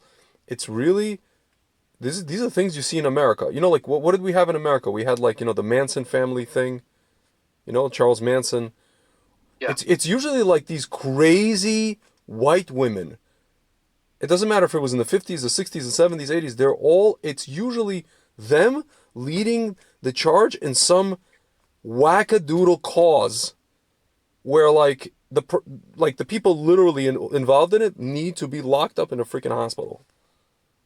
And now they're like leading a party. Now they're like the leaders of the Democratic Party. Like, Pelosi came out and is like, oh, we need a healthy Republican Party, but not a cult. I'm like, lady, look in the freaking mirror. Jesus. It's just like, it's just not a thing in other countries. I don't even think in Europe it's Greg, a thing. can I talk to you about something? Yeah. And it seriously worries me, but most people kind of scoff at it. Okay. Pelosi and her ilk don't feel shame, and they know that they are wrong. I know. They know that they are lying, Mm-hmm. and there's nothing that you can say to them. They're like, yeah, I know, we're lying. I'm evil. I know. Yeah. There's no one to talk to there. Yeah, of course. So there's no point to even try to be snide or sarcastic to them, because it's lost on them. Yeah. It's wasted on them. They're like, yeah, I know, you're very smart. I am evil, that's true. Okay, so what are you going to do about it? Yeah. I know, I'm lying. I know, you see it. Most people don't. What are you going to do about it? Young fool. Yeah. It's a waste of energy. Yeah. Energy. I know. God doesn't seem to give us unlimited energy, so we can't Yeah. Can't waste it on that. Yeah, for sure. No, but it's just like, what is it about? I sometimes wonder, what is it about white, and I'll include maybe even like, how should I put this? Because I don't want to insult Asians here, but like Asian girls Plenty. that were There's plenty Asian, of all of them. huh? There's plenty. There's this unfortunately Yeah, healthy representative samples yeah, from all the. yeah. No, Uh, but like it's mostly tends to be white and Asian girls that were raised in America, like that were born in America, so they might as well be white. White women that are just white American women that are like leading these mishigas causes, or they're not mishigas causes. They're just like the way they're doing it is it's like this unhinged, vapid. I don't know, just totally. It's like like even with this abortion thing, they're like, we're gonna do a sex strike. No one wants to touch you. No one wants to get near you. You are a turnoff to any normal man. The only type of man that would want to touch you is a beta, cuck, self-hating, the dude like Kamala Harris's husband, younger version, or like AOC's boyfriend, or husband, whatever the hell he is. By the Dude, way, they do you all know have, yeah, we talked about The Exorcist, right? yeah, One of the horrifying things about that movie is that not that it's a demon, which is horrifying, right? Not that it possessed somebody, but that yeah, it possessed a young girl, a child. yeah, Okay, it positioned itself into a form which is you can't destroy it. Like if it positioned itself into some like chubby cigar smoking yeah, 50-something-year-old guy, yeah, you know you know people after a few minutes were like, look, we tried to save him, just shoot him. yeah, You know what I mean? yeah, Like yeah, we tried a little bit. yeah, The yeah, guys had a good life. yeah. Okay, Or like but Dave but, but Chappelle when he talks about how come they never have. He's like, can you imagine if they had a black terrorist and he calls up the president from the plane. He's like, yeah. hey, Mr. We have President. 10 black. Click. Hello. Yeah, click, Hello. hello, hello. Yeah. Okay. So basically, It's hilarious. so that is the calling card, that demonic thing, that cynical, we're gonna possess your child, Yeah, right? yeah, And then you won't be able to do anything because I'm your child. What are you gonna do, right? Like yeah, you're not gonna hurt me, that kind of thing. yeah, So that is the demonic left tactic yeah, that they use. That's why women, like you said, white women yeah, or women in general. yeah, Okay? Why is it we say white women because white people are the majority, so you're yeah, gonna see more white women. yeah. It's So yeah, it's women, yeah, it's your sisters and your mothers, yeah, right? That have been possessed by this demon, and it's exactly the same idea. It's like, you're not gonna hurt your mom or your sister, yeah, right? That yeah. kind of thing. Like, I'll Well, get in your face. I can yeah. get as Not emotional. I'll not come and wreck your not home. all of our I'll, sisters and mothers, thank God. Like my sister was almost. Almost. I'm just saying We that I'm stopped saying it. this is a tactic. Yeah, I'm yeah, speaking yeah. in principle. Yeah, Okay, and then not only that, they were literally also trying to get your kids in yeah, school, right? yeah, Like, what are you going to do? How are you going to fight that? yeah, See, they're not trying to possess, Chad, yeah, Chaz. yeah, Not even the olive skinned newcomer. That's yeah, not good enough. yeah, We like the olive skinned newcomer more than Chaz, yeah, but not enough to not shoot him. yeah, But if you make the demon look like a little girl, yeah. or your sister Or or your like, mom, or like that girl that you gave an Uber ride to, who was like, smokestack, but then she went postal on you. when I just said God, it was not Yeah, in response to her smoke stackiness. I It know, was I in get it. response to her demonic Yeah, yeah, possession. yeah, yeah, yeah. I know. Okay? I always have that picture in my head, and it's like, I don't know, it's like funny but scary to me at the same time. That whole story. Whenever you tell it. Dude, it's scary to me too. The funniest part is probably like when you're like, I guess the part where you say she noticed that because you had the radio show on just loud enough for her to notice, and then you noticed her noticing it, and then you turned it down, and then in your head you're like, please don't say anything, please don't say anything. Yeah, Can I tell you something? Yeah. Here's something amazing that I just thought about recently. Mm-hmm. In movies, Mm-hmm. I saw this the other day. There's like this kind of 80s trope where you have the jock Yeah. walking around just being a jerk, like bothering people, like Yeah. acting all like Tad disrespectful. and Zad and whatever. Yeah, just that kind of person, right? Like you got the cocky guy. I keep thinking of the guy. There was one of these movies where the guy goes, "Shush." That guy. Who's that guy? Yes. Who's what movie was that in? That was in Encino Man. Shush. Yeah, that's the bad guy. Yeah. That's like one. I think that's one of Sean Penn's brothers. Yeah, it looks like. Hold on. I was watching that. I realized it was my dad, right? Yeah. And he's like, "I'm going to grau," right? Yeah. He was the best actor in that movie. Yeah. He was. He was very kind of. He was the most. He's the only character I really remember. Yeah. He's really original. Yeah, he played like hockey, and he was like harassing the guy, and I don't like you. I don't even know you. Dude, him and Joe Piscopo are two of the best comic villains. Yeah. You know. Yeah. But anyway, so that guy, right? They always portray that guy who's like walks around and he won't be courteous, right? Yeah. He'll come into your car and he'll just kind of like be careless with the drink, Yeah. And then you say, "Excuse me, sir, could you please, I'm scared that you're gonna spill." He goes, he's gonna give you a hard time. Yeah.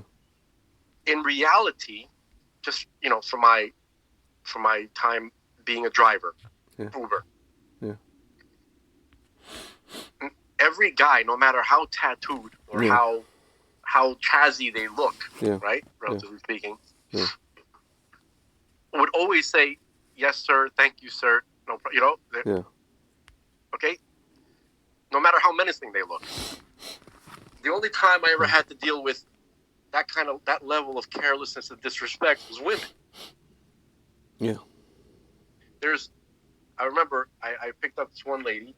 Okay, she was in the building complex right next to mine, and she got into the car with a big cup of coffee, right, like a styrofoam cup. Yeah. It didn't have a cover, and I said, "I'm sorry, I'm worried that this is a lease. I can't afford to clean up to do a major cleanup job, and plus I have to work. If you spill the coffee, I'm not gonna be able to work for the rest of the day. So I'm sorry, I can't."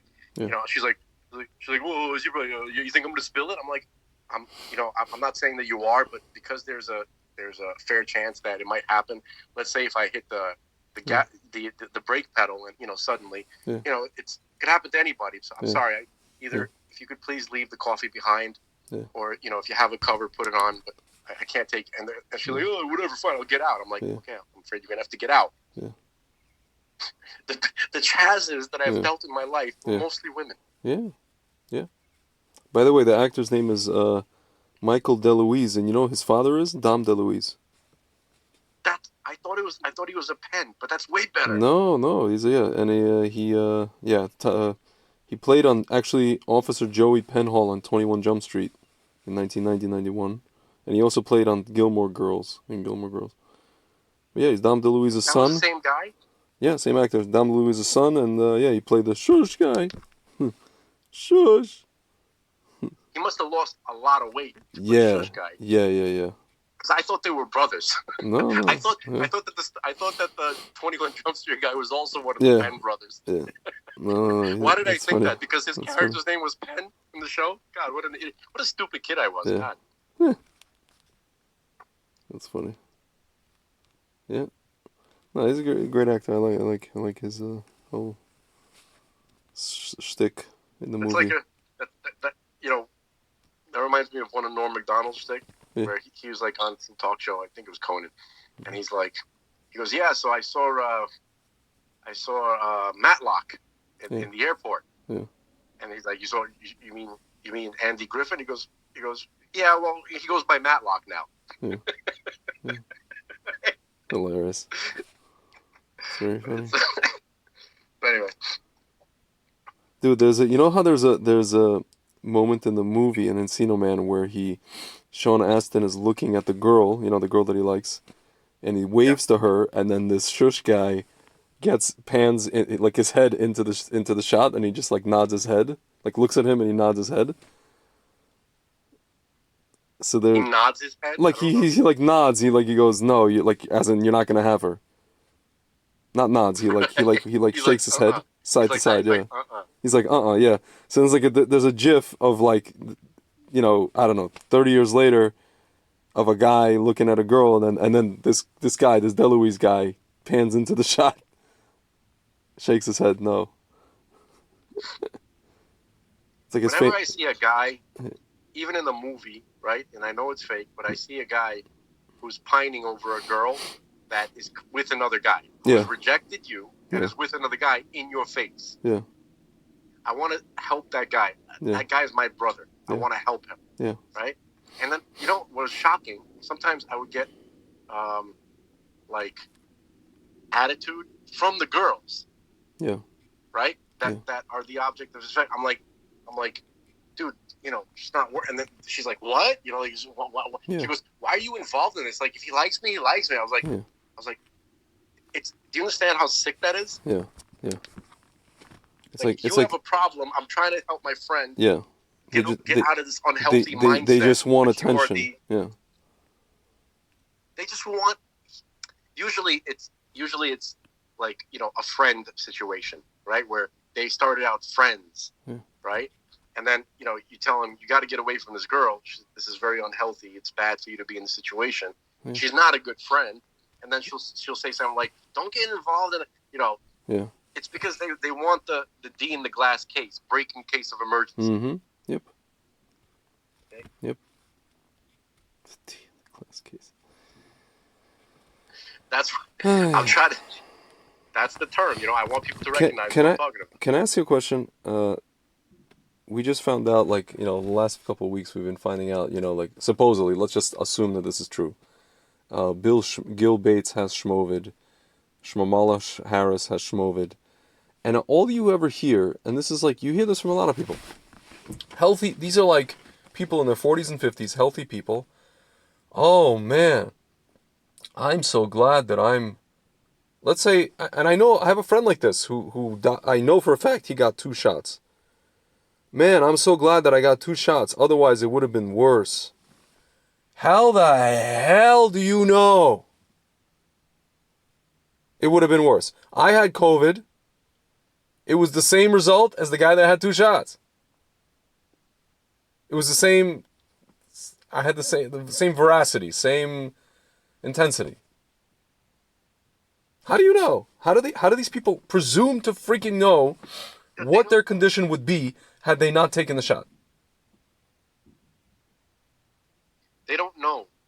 They say stuff. Look, everybody is at a proverbial cocktail party. Yeah. In which they want to say the right thing. They want to be able to say the right thing to be accepted. They just want to say the thing that everybody's going to respond well to. They're going to reward with some kind of validation. Yeah. Everything that's happening is emotional. It's emotional manipulation. Yeah. Psychological manipulation, emotional manipulation. That's for sure. That's why everybody's doing everything. Yeah, that's what I saw. Even when my mom was like scared in the last summer, and she was trying to get me to take it. At one point she was like, "Do it for mom and dad." I'm like, "Dude, are you serious?" I'm like a 40-year-old man. I'm 6,000 miles away. You freaking serious? You playing games with me right now?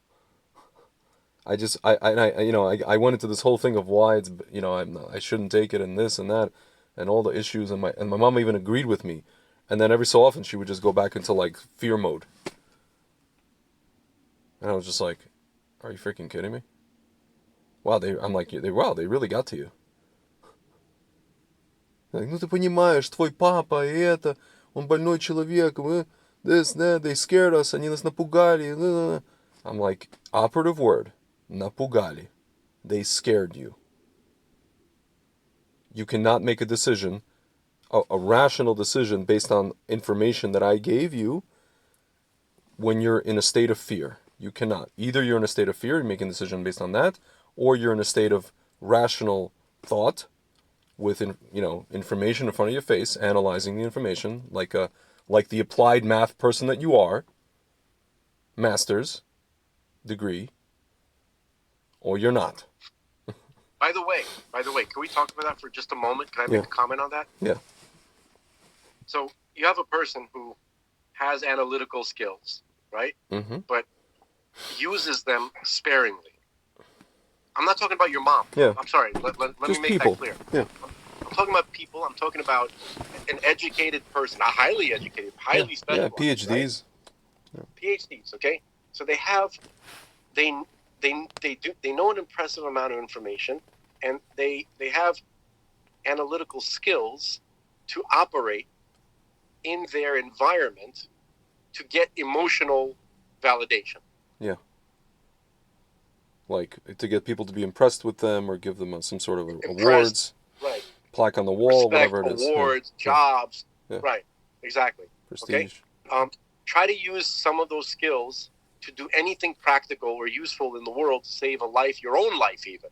Zero. Almost zero. Zero. Unless you're because an unless no you're an emotional MD. cues there. Unless you're an MD, And even then. Unless you're a what? MD, like an actual doctor. No, those guys too. Yeah, I know. No, I'm saying, and even then, like half the time, you won't even get anything out of them. It's Pavlovian. Yeah. They want. We are like, the proverbial rat pressing the button to get the morphine. Yeah. But our morphine is emotional, is acceptance. Gratification. Yeah. Yep. Right. Just please don't reject me. Yeah. Accept. Dude, I need to feel like I'm safe and accepted and alive. Dude, by the way, I don't exist unless you like me. Yeah.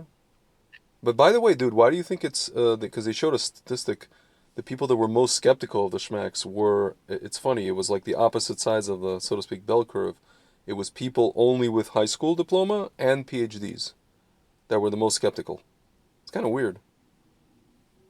So it's like you have people who are just using mostly common sense, and then also people who are like super duper, they know how to look at data, PhDs basically. And then everybody else in between has neither common sense nor ability to look at data. Is that what it is? I don't know, man. It's interesting. It's an interesting one of the quirkier statistics of the schmendemic, that they found. It's odd. It's odd, but it's not odd. Yeah. Because if you think about the environment that, all of our quote-unquote prestigious, sought-after positions and environments, what environment do we all want to be in? Let me break it down for you. Mm-hmm. We want to be in an environment where sexy white women are jogging. Let me unpack this. Like the movie 10? No. With Bo Derek? No. You want to live in a neighborhood, and you want to work in an environment that are full sexy white women jogging. Like the West Side Highway Park in the 30s and 20s in Chelsea. Right. You want to be there because you understand consciously and even subconsciously that this is a desirable environment. Yeah. This is an environment where opulence exists. Yeah. If a white lady feels safe jogging in yoga pants here, and you see them all over the place, this must be a safe environment. Yeah. Safe from violence. Yeah. Okay. And also you want to be around attractive people. Yeah. Okay. Now, when I say sexy white women, I'm including well-to-do black ladies too. Yeah. I'm just using white women as a placeholder for sexy yuppies. Sexy yuppies. Exactly. Perfect. Yeah. Very good. Okay. So, you want to be there for the safety. You want to be there for the sexual stimulation. Yeah. Not the actual physical, but the attraction. Yeah, just something nice to look. Something nice to look at. Yeah, it's inspiring. You just want to go outside. Yeah. Right, and also you want to get a little dog. Yeah. Right. So it's nice to have a dog, yeah. And then you can use the dog. You can interact with. You can use the dog as a weapon. Yes. As a vehicle, okay. so to speak, not a weapon, a vehicle. Right. Right. So the social guys, vehicle. when they see this, they want to be part of this environment, and they don't want to. In order to operate in this environment, you also have to be of a certain social economical Yeah. status, like Yeah. level, Yeah. right? Okay, and also but in order to exist in this environment, there's dues you have to pay. Yeah.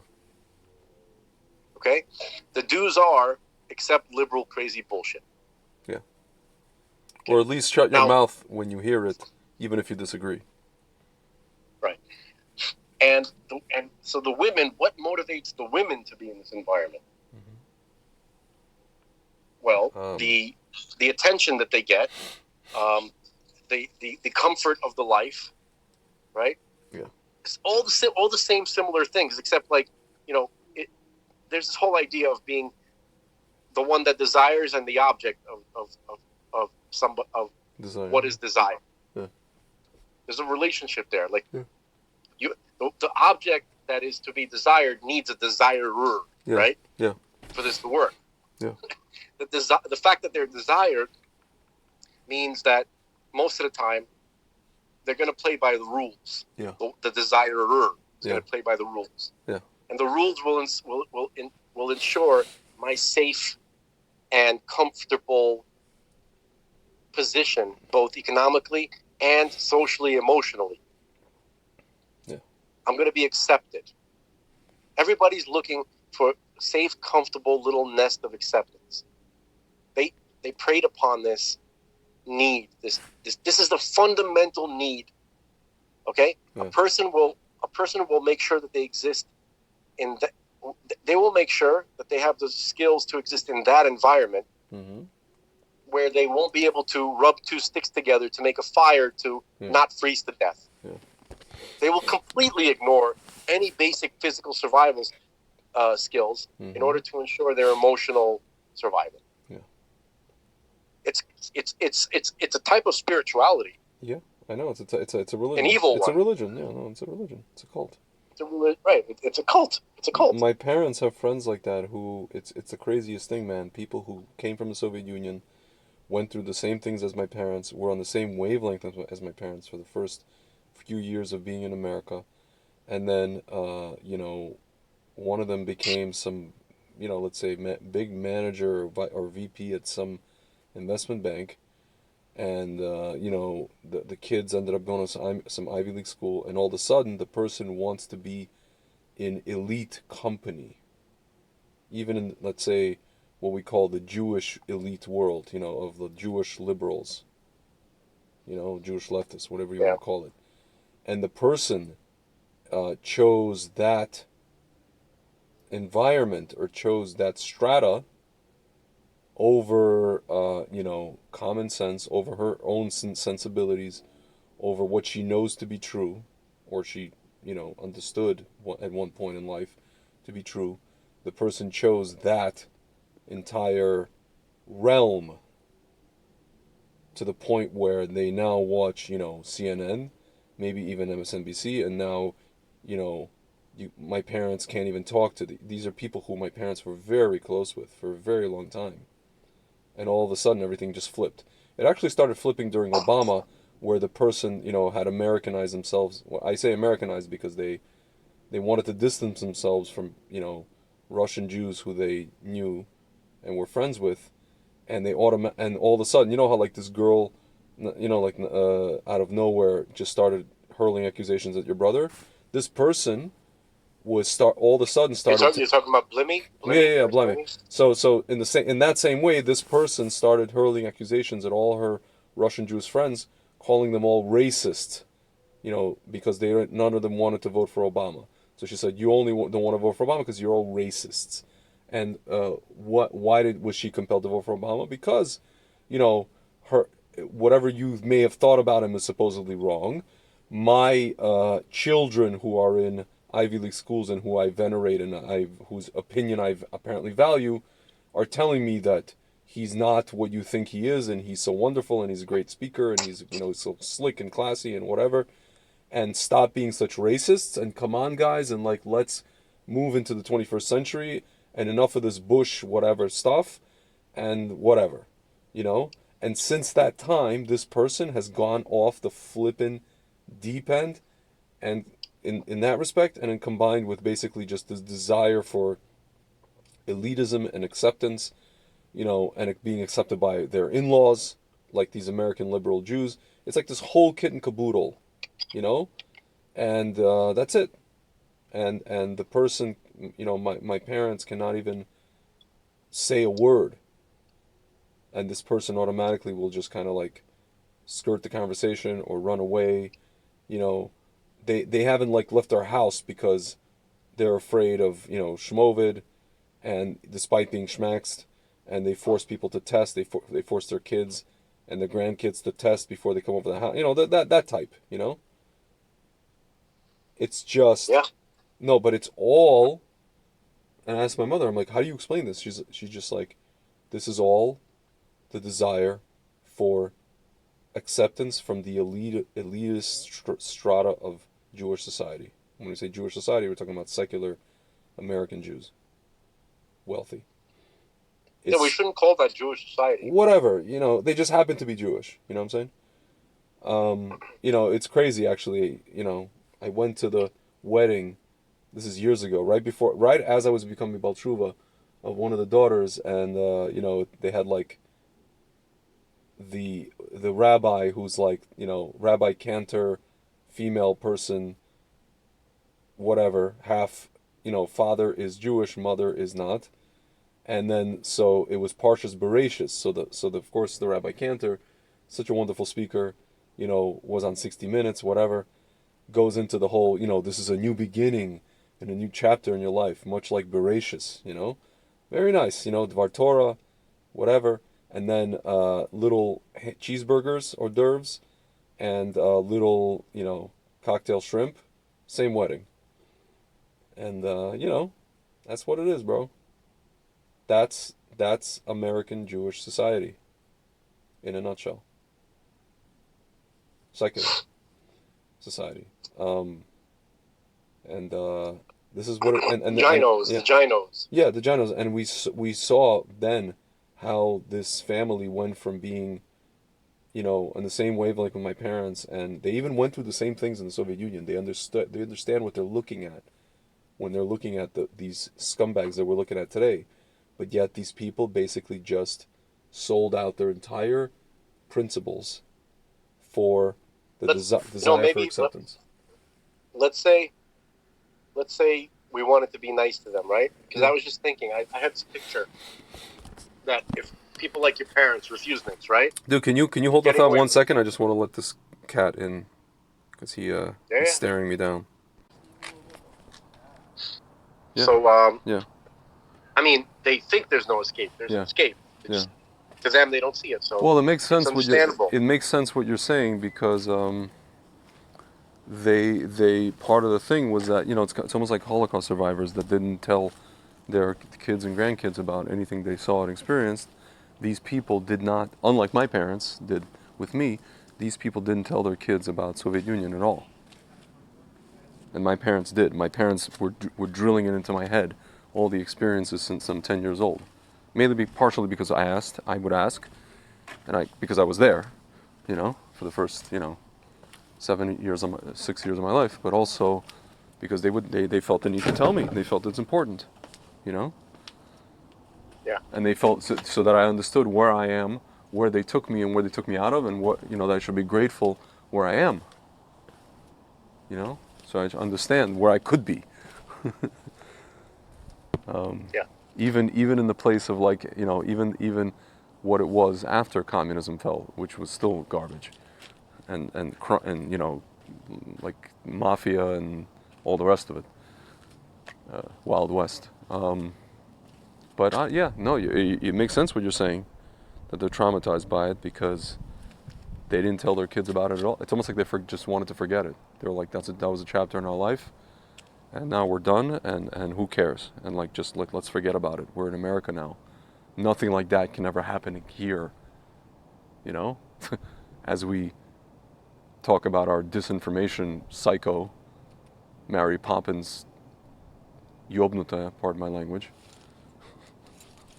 I mean, she doesn't actually have The only time I've ever heard her speak is, well, not speak, that sing that crazy song. She's not British, right? She's not British, and dude, today they showed a Zoom she was on. She said that there has to be like somebody like me, or somebody like who is a verified trustworthy person to give context to the content. Verified by who? I don't know. Verified by who? I don't Can that know. matter? I don't know. Here, this is what it says. It says, one second. One second. This is what the It's like Callahan Auto's competition. You know, you gotta you have a guaranteed piece of shit. Yeah, I can put it here. News disinformations are want trustworthy, verified people like her to be able to add context to other people's tweets. I don't know. I don't know who's verifying. It's just it's you know. I love the guy in this guy Kennedy. He's actually a Republican senator. Senator Kennedy, which is kind of funny. He goes, he's interrogating this Mayorkas guy, or whatever. He's questioning him. Interrogating. Whatever, yeah. And then he goes, "Did you see the?" He's got the southern accent. He's like Louisiana or something. He's like, "Did you see the testimony?" No, he's like, "Did you see the video of Ms. So and so? I forget her last name, some Polish last name." And then he goes, "It's really quite precocious."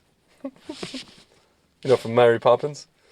Yeah. She's like, her content of what she said is really quite precocious. I can't watch any of those interrogations. Yeah, it's difficult because nothing. I can't laugh at any of their clever quips because it's all bullshit. Because it's all bullshit and nothing happens. Ted Cruz proved all of it is garbage. It means nothing, and nothing will be done. Yeah. Except for like good sound bites for Ted Cruz in future campaigns. Look, I really gave it to him, huh? Yeah. I've been fighting for you since day one. Yeah. By the way, I just wrote on Twitter. You heard about this whole thing with Lufthansa, right? They kicked off a bunch of Frum Jews off their plane because of the behavior of like one family or one guy. They kicked off all the Frum Jews. You heard about this, right? So wait, Lufthansa is what country is that? Lufthansa is, in the words of the comedian Modi, Lufthansa is Hitler's private airline. It's the main airline of Germany. Sounds like I knew what it was. I just wanted to hear you say it. He's like, illuminated, all the passengers. You will eat schnitzel like everybody else. Here, Lufthansa. All the bearded Juden, please get off the plane. Yes. Here, Jewish passengers accuse Lufthansa of discrimination for flight ban. Yeah, in Frankfurt, Germany, in which workers appeared to single out Jewish travelers based on appearance and names. Unbelievable. See, this Putz, this guy, Rationalist Judaism, you know this guy? Whatever. I don't. He's kind of like this, like, modern Orthodox, kind of lefty, whatever guy. And he wrote, like, he's like, as crappy as this was on the part of Lufthansa, we do have to look at, check behavior of Frum Jews on flights. I want to write this guy, you putz, if it's not going to be this, they're going to find something else. You debil. I generally agree with you. Perhaps not in this case. Okay. But, however, look, here's one thing for sure. Yeah.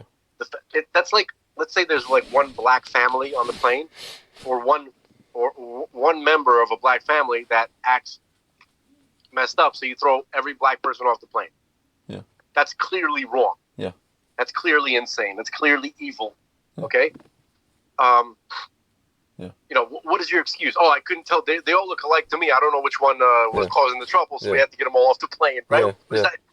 That has to be what it is, right? Yeah. I mean, I'm just curious as to how they Did they even voice their reason? Like, did they even try to Here, here, explain? here, here, here. Uh, here. Basically, uh, 1 second. Yeah, about 30 people were allowed to board the flight while a group of... Oh, you still there? I'm still here. Yeah, sorry.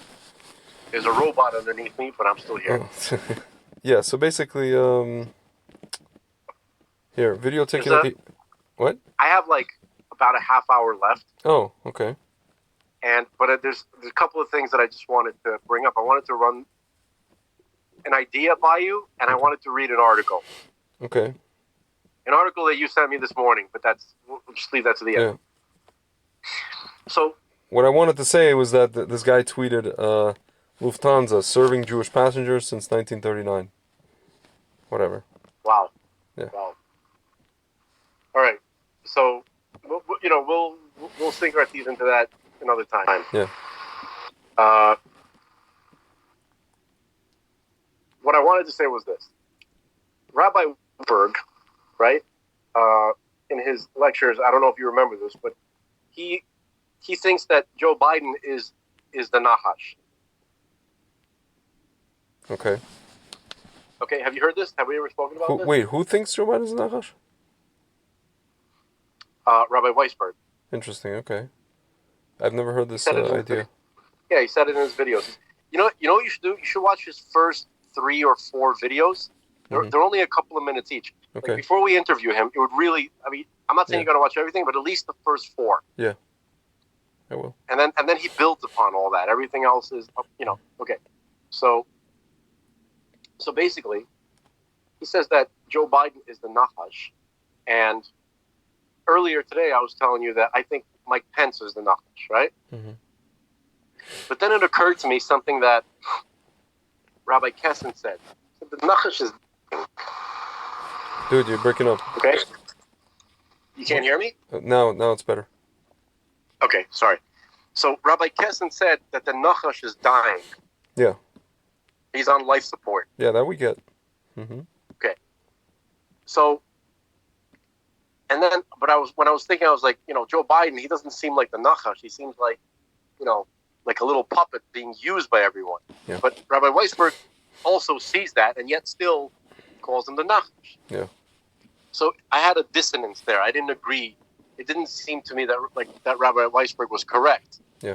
If anything, Mike Pence. What about Obama? Right? There seems to be better candidates for how about Slick Willie? Right? Yeah. Right? He's still around, right? Yeah. Yeah. Clinton body count still going up, right? Yeah. What about Hillary? That's the Nachash too. Anybody but Biden, right? And then it occurred to me. Yeah. If you've seen those, the elder abuse compilations where, he's kind of like just wandering around the White House. Yeah. And they're like guiding him where he's supposed to go. And being ignored. Yeah. You saw that, right? Yeah. So that would so the question is, if Joe Biden is the Nachash, then who's Obama? And who's Clinton? Who are all these other guys? Oh my God. Shade him? So I don't know. What did you say? Shade him? I don't know. Well, okay, so hold on. So obviously, I don't know if these people are the actual entity themselves or their representative, okay? But, we're speaking in principle here. So we know that the Nachash, which represents Samach Mem, right? The evil angel, is the leader of the Sitra Achra. And is actually the leader of the ministering angels. Yeah. Okay? So the other angels of the nations, right? Like the Malach of Esav. I'm sorry, not the Malach. The Malach of Yishmael, right? And then you have the Malach of this nation and of that nation. And all of them serve as underlings to the main, to the chief of the ministering angels, which would be the angel that represents the Nachash, right? Yeah. Okay. So what you're seeing when Joe Biden is being ignored at the White House junkets or whatever those events, right? Where literally Obama is at the White House, and reporters are speaking to him, Joe Biden is just wandering around, shuffling around. Yeah. He's like trying to get somebody's attention. Everybody's ignoring him. Yeah. That's the nachash on life support. Yeah. And they and all the other malachim are finally like, no, I'm going to be in charge now. Yeah. Right? Yeah. That's what you're seeing. That's interesting. So was Biden really the secret boss of these people the whole time? I don't know, but That's like Kaiser Soze. he's been around for a while.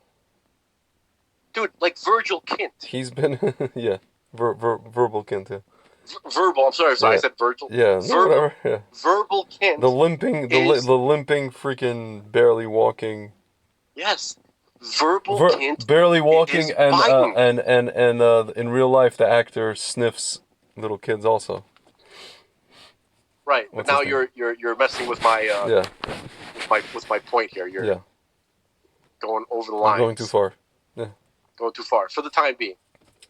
So, what do you think of this like thought? It's still kind of it's forming. It's a little, yeah. Because the thing is, I mean, you could say the guy, because Biden has been a political, like, he hasn't done anything else besides being in politics his whole life. He's done nothing else, literally nothing else. Right. Technically, Accused of being stupid. Then yeah. he has a secret. Ends up being somehow the president at the very end. Yeah, right. like Has made billions of dollars in illegal stuff. Yeah, right? I don't think he's stupid. I think now he just has dementia. Dude, before he got dementia, he was sharp as a tack. He was a piece of crap. You may not agree with him politically. But you know what's funny? A lot of his positions would be considered today like, I don't know, the stuff, like if people saw his old videos, and they just don't care about the content because they just want to conveniently ignore it. Dude, half his stuff is like conservative values. Yeah, but that's the thing. See, that proves the point about positions. Yeah. The positions, it proves they've never had any positions. No, they never There's had. no positions. Yeah. He was talking about like racial jungle. Say. Yeah, he's talking about like racial jungle, sending his kids to this and that, and racial jungle and all this kind of stuff. Right. Like, so terrible. It makes no sense. Like, if you think about it, Joe Biden, right? Think like, this guy's an idiot. He comes off as a goofball, right? Yeah. And was considered widely as the dumbest member of Congress or Senate or whatever, right? For most of his career. Yeah. And so it's like, why is this guy here? Yeah. It would make sense. It would make sense that he's the actual, the ringleader. Yeah. Right? Who comes off as like a bumbler. Dude, right? why was he chosen as the guy to be the head of the committee that questions Clarence freaking Thomas, one of the most brilliant legal minds ever? Why would they choose? They had no one else. The Democrats could have chosen a lot of intelligent people who are lawyers, who understand, like constitutional law, but they chose Biden. They're not stupid. It's some kind of Twin Peaks situation. Yeah. The stuff that he says. Yeah. Dog face pony show. Yeah. Right? Yeah, pony soldier. The dog face pony soldier. Soldier, yeah. And all of the sniffing, right? Yeah. And all the gaffes. And all the gaffes and the weird behavior. It's pure Twin Peaks. Yeah. Yeah. Okay? It makes no sense that they would choose this guy. He's like a David Lynch character. Dude, listen. You might say, oh, well, they needed a puppet. He's easy to control. Yeah. No, he's not. He's not easy to control. They chose a horrible puppet. He's a nightmare to control because he just wanders off the lawn and the Secret Service has to tell him, Mr. President, this way. Right. And he spills like the secrets. He goes, oh, they told me not to say that. Yeah. Yeah, that wasn't in the teleprompter. That's not in the teleprompter. Sorry, guys. Whatever. He'll lean forward and whisper some kind of creep. Yeah. It's weird that they chose him to be this guy. This is not a good puppet. Yeah, could have got Butt Egg. Yeah. Butt Egg. Alfred E. Newman would have been a better puppet. Butt Egg.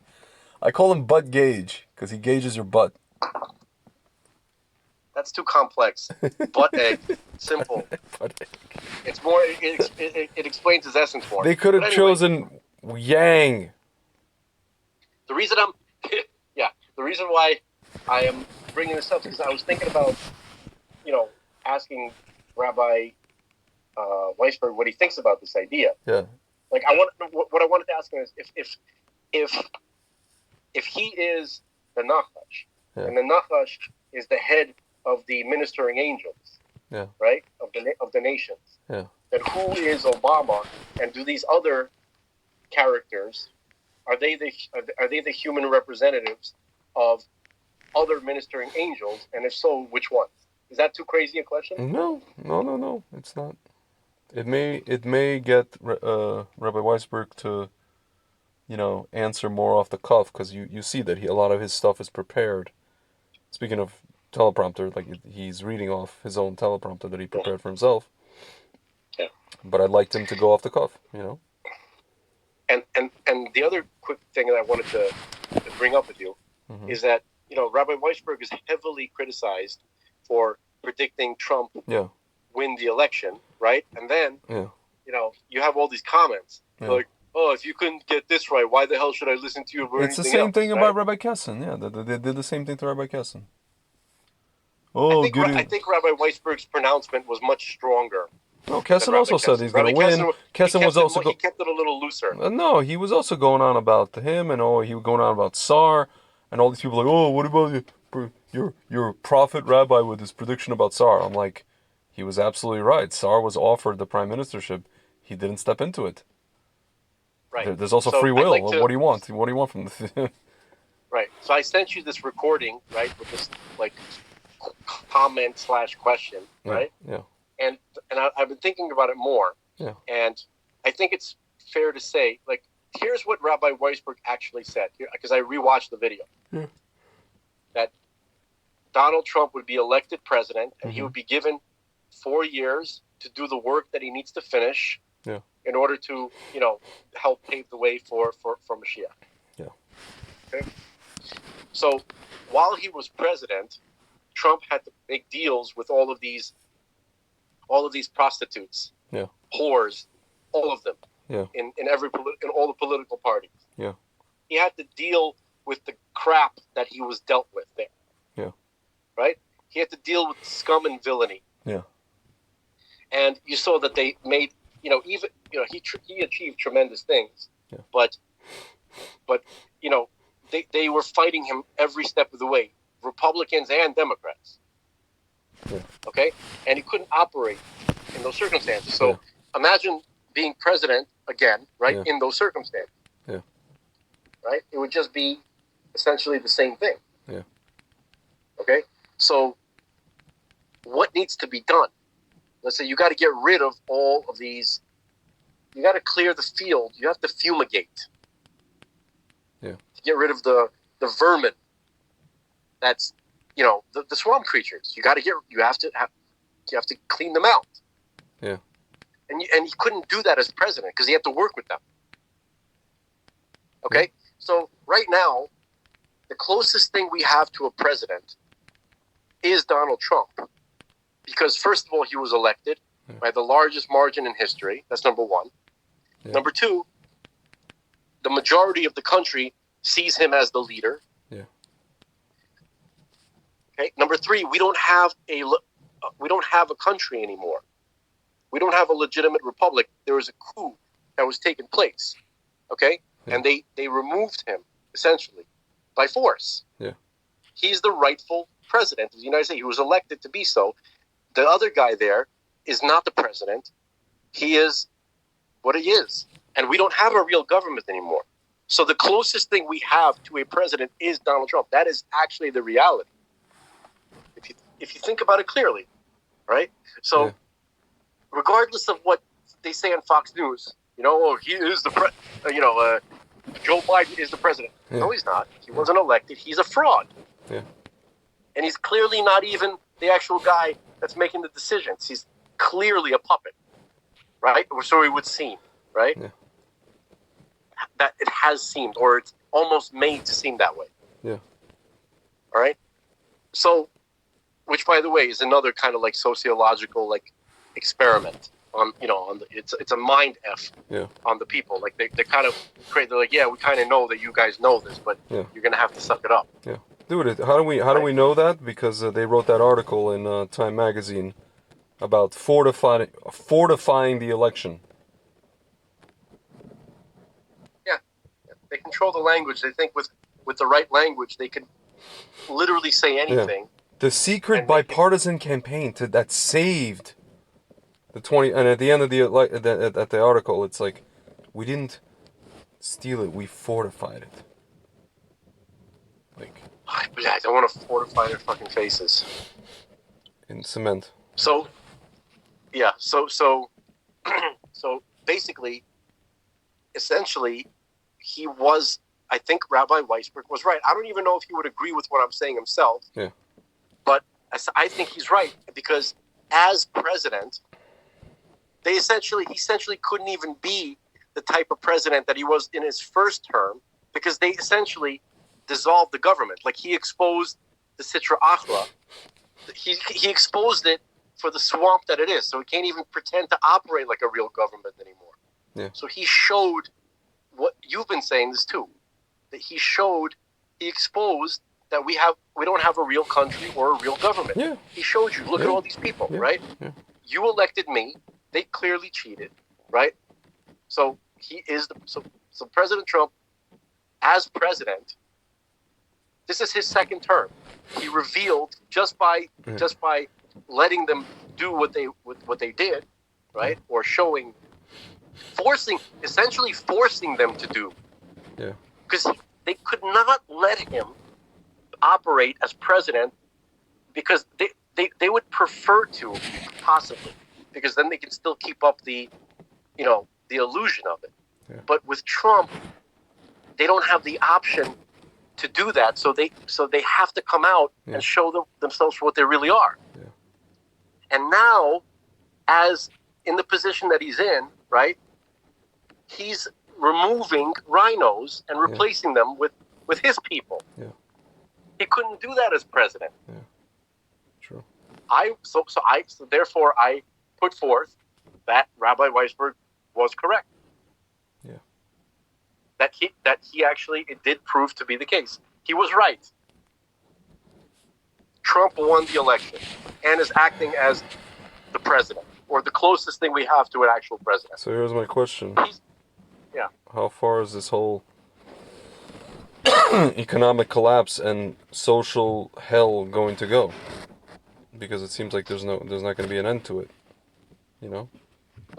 Well, I see some stuff happening with some states passing laws about like voting machines and paper ballots, and I've seen it in recent days and weeks, like Missouri. It's kind of happening, kind of like quietly. No one's paying attention to it. Yeah. But there could be, if they keep doing that, right? If they actually enforce the laws and create paper ballots and remove the machines and all that kind of stuff, we might actually have some semblance of a possible election. Possibly. Okay? And I think that by removing people like Cheney from Wyoming, people like that whole crew, right? It's gonna be much harder for the Democrats to cheat in the election, because the only way they've been able to get away with it is because they were helped by the Republicans, like Raffensperger, right? Yeah. Like in Georgia, like these fake Republicans. For sure. They're helping the Democrats. That's how they got away with it. If you get rid of those Republicans who are the snakes in the grass, then it's possible you might, whatever. You know what I mean? So I don't know how this is coming together. I'm just kind of like, I'm piecing it together in my mind. This is a possible alternative, like, possible path. Okay? I don't know. Yeah. So I don't necessarily think that Rabbi Weisberg was wrong about Trump. Yeah. He still is the leader of the majority of the people, right? He still has rallies. He still tens of thousands gather to see him every time. Yeah. Okay? Whoever he promotes gets in. Yeah. Literally, he blesses them. Yeah, it's like a bracha. Yeah. Okay? Yeah. So I put forth that Trump is the president, or the closest thing we have to a president. Okay? So now I'd like to read at least part of an article. This is from the New York Times. Sorry, folks, if you can't, stomach the New York Times or whatever. Yeah. I can't either. Every once in a while, they write something that's worth reading, I guess. I don't know if this. I actually don't even know if this is worth reading, but it is. Some of the information in there is worth knowing. Okay. Because this is not an opinion piece, by the way. Yeah. I think. So this is the New York Times. I think this is written by, Leslie Kean and Ralph Blumenthal. Mm-hmm. Leslie Kean, she wrote a book, which is a good book, like on UFOs. Okay, so the House panel, this is a New York Times article, House panel to hold public hearing on unexplained aerial sightings. Okay, a subcommittee of the House Intelligence Committee will hear testimony next week from 2 Pentagon officials. Okay, and this was released today, this article. Mm-hmm. Okay, so it says a House subcommittee is scheduled to hold next week the first open congressional hearing on unidentified aerial vehicles in more than 50 years, with testimony from 2 top defense intelligence officials. The hearing comes after the release last June of a report requested by Congress on, quote, unidentified aerial phenomenon. The 9-page preliminary assessment from the Office of the Director of National Intelligence focused on 144 incidents dating back to 2004 and was able to explain out of 144 only 1. The report declined to draw inferences, saying that the available reporting was largely inconclusive, and noting that limited and inconsistent data created a challenge in evaluating the phenomenon. But it said most of the phenomenon reported do represent physical objects. The assessment concluded that the objects were not secret U.S. technology and that we currently lack data to indicate any UAP are part of a foreign collection program or indicative of a major technological advancement by a potential adversary. The hearing scheduled for next Tuesday is intended to focus on the work of a group within the Pentagon that is following up on the national security and flight safety questions raised by the report. Since this is an area, this is a quote, since this is an area of high public interest, any undue secrecy can serve as an obstacle to solving the mystery, or it could prevent us from finding solutions to potential vulnerabilities. This is something that Representative Andre Carson, Democrat of Indiana, and the chairman of the House Intelligence Committee subcommittee on counterterrorism, counterintelligence, and counterproliferation, which is holding the hearing. Quote, this hearing is about examining steps that the Pentagon can take to reduce the stigma surrounding reporting by military pilots and by civilian pilots. Scheduled witnesses include Ronald S. Moultrie, Moultrie, Ronald S. Moultrie, who is the Undersecretary of Defense for Intelligence and Security, and Scott W. Bray, B-R-A-Y, Bray, who is the Deputy Director of Naval Intelligence.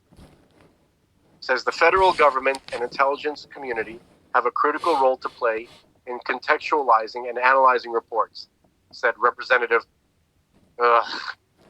Adam B. Schiff, oh God, the California Democrat, who was the chairman of the House Intelligence Committee. He said that the purpose of the hearing was to illuminate one of the great mysteries of our time and to break the cycle of excessive secrecy and speculation with the truth and transparency. Okay, so what I think is happening here, I'm not going to read the rest of it. You guys get the point. I think that they're sliming this topic by having these particular people involved in this hearing, the least credible of a completely uncredible body in general. Remember that guy Tim Burchett? Yeah. I sent you the little video clip of him. Yeah. He's like he's like, he goes, I made T-shirts for my campaigns, right, which are sold out. The T-shirt said, "More people believe in UFOs than Congress." Yeah. Yeah. Right? So this, I'm sure some people would be like, shouldn't you get, you should be encouraged by the fact that they're holding congressional hearings, right? And I think that it's a horrible thing. It's like, you owe me $5 million, right? And you threw like some kind of plastic Cracker Jack toy at me. Mm-hmm. This is nothing. This is going to be more bullshit. This is going to be more non-speak. People are going to say stuff that is just a bunch of words. And at the end, it's not going to amount to any more revelation. Okay? But the only benefit I can think of is that the fact that this hearing is happening in the first place might inspire some people who have a hard time seeing this as a reality at all. Yeah. And with that, yeah. You should read this oh my God, this article. My God. You know New York Magazine? I do, but Greg, I'm sorry to cut you off. Okay. My dad called me like twice already. Mm-hmm. And I'm going to have to learn with the rabbi in about 10 minutes. Not a problem, sir. So usually I keep you on. This time I get to be the one who says I can't talk. So this podcast was short and sweet. Short as in 2 hours and 15 minutes. Yeah, but we still had the other one earlier today. Yeah. Wait, what other one from earlier today? Oh, wait. The meeting. Oh, yes. Yeah, that's separate. That's a separate post. Yeah, that's fine.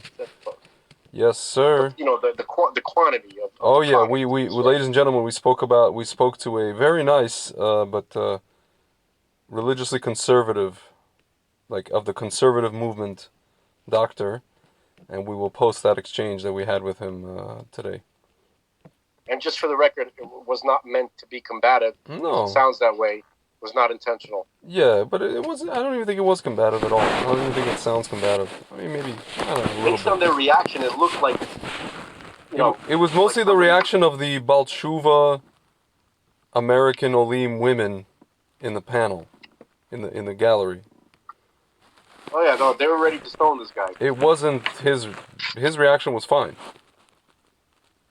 As was the reaction of the hostess. But like, it was, they were ready because, again, like you're talking about the audiences of Balshuva people in Jerusalem. And it's like... No, but just I was, my question was critical of something that... It was critical. Not the religious ladies, but what he was saying, so just... Yeah. But I'm just saying, anyway, a lot of these people left the conservative movement, so they were just kind of like, who is this guy and why is he here? Yeah, but I hope he comes back. Yeah, it's not the shame. But yeah. All right, I gotta go. All right, sir. Mizrat Hashem. I look forward to the upload. Oh yeah. All right, man. All right, I'll talk to you. Take care.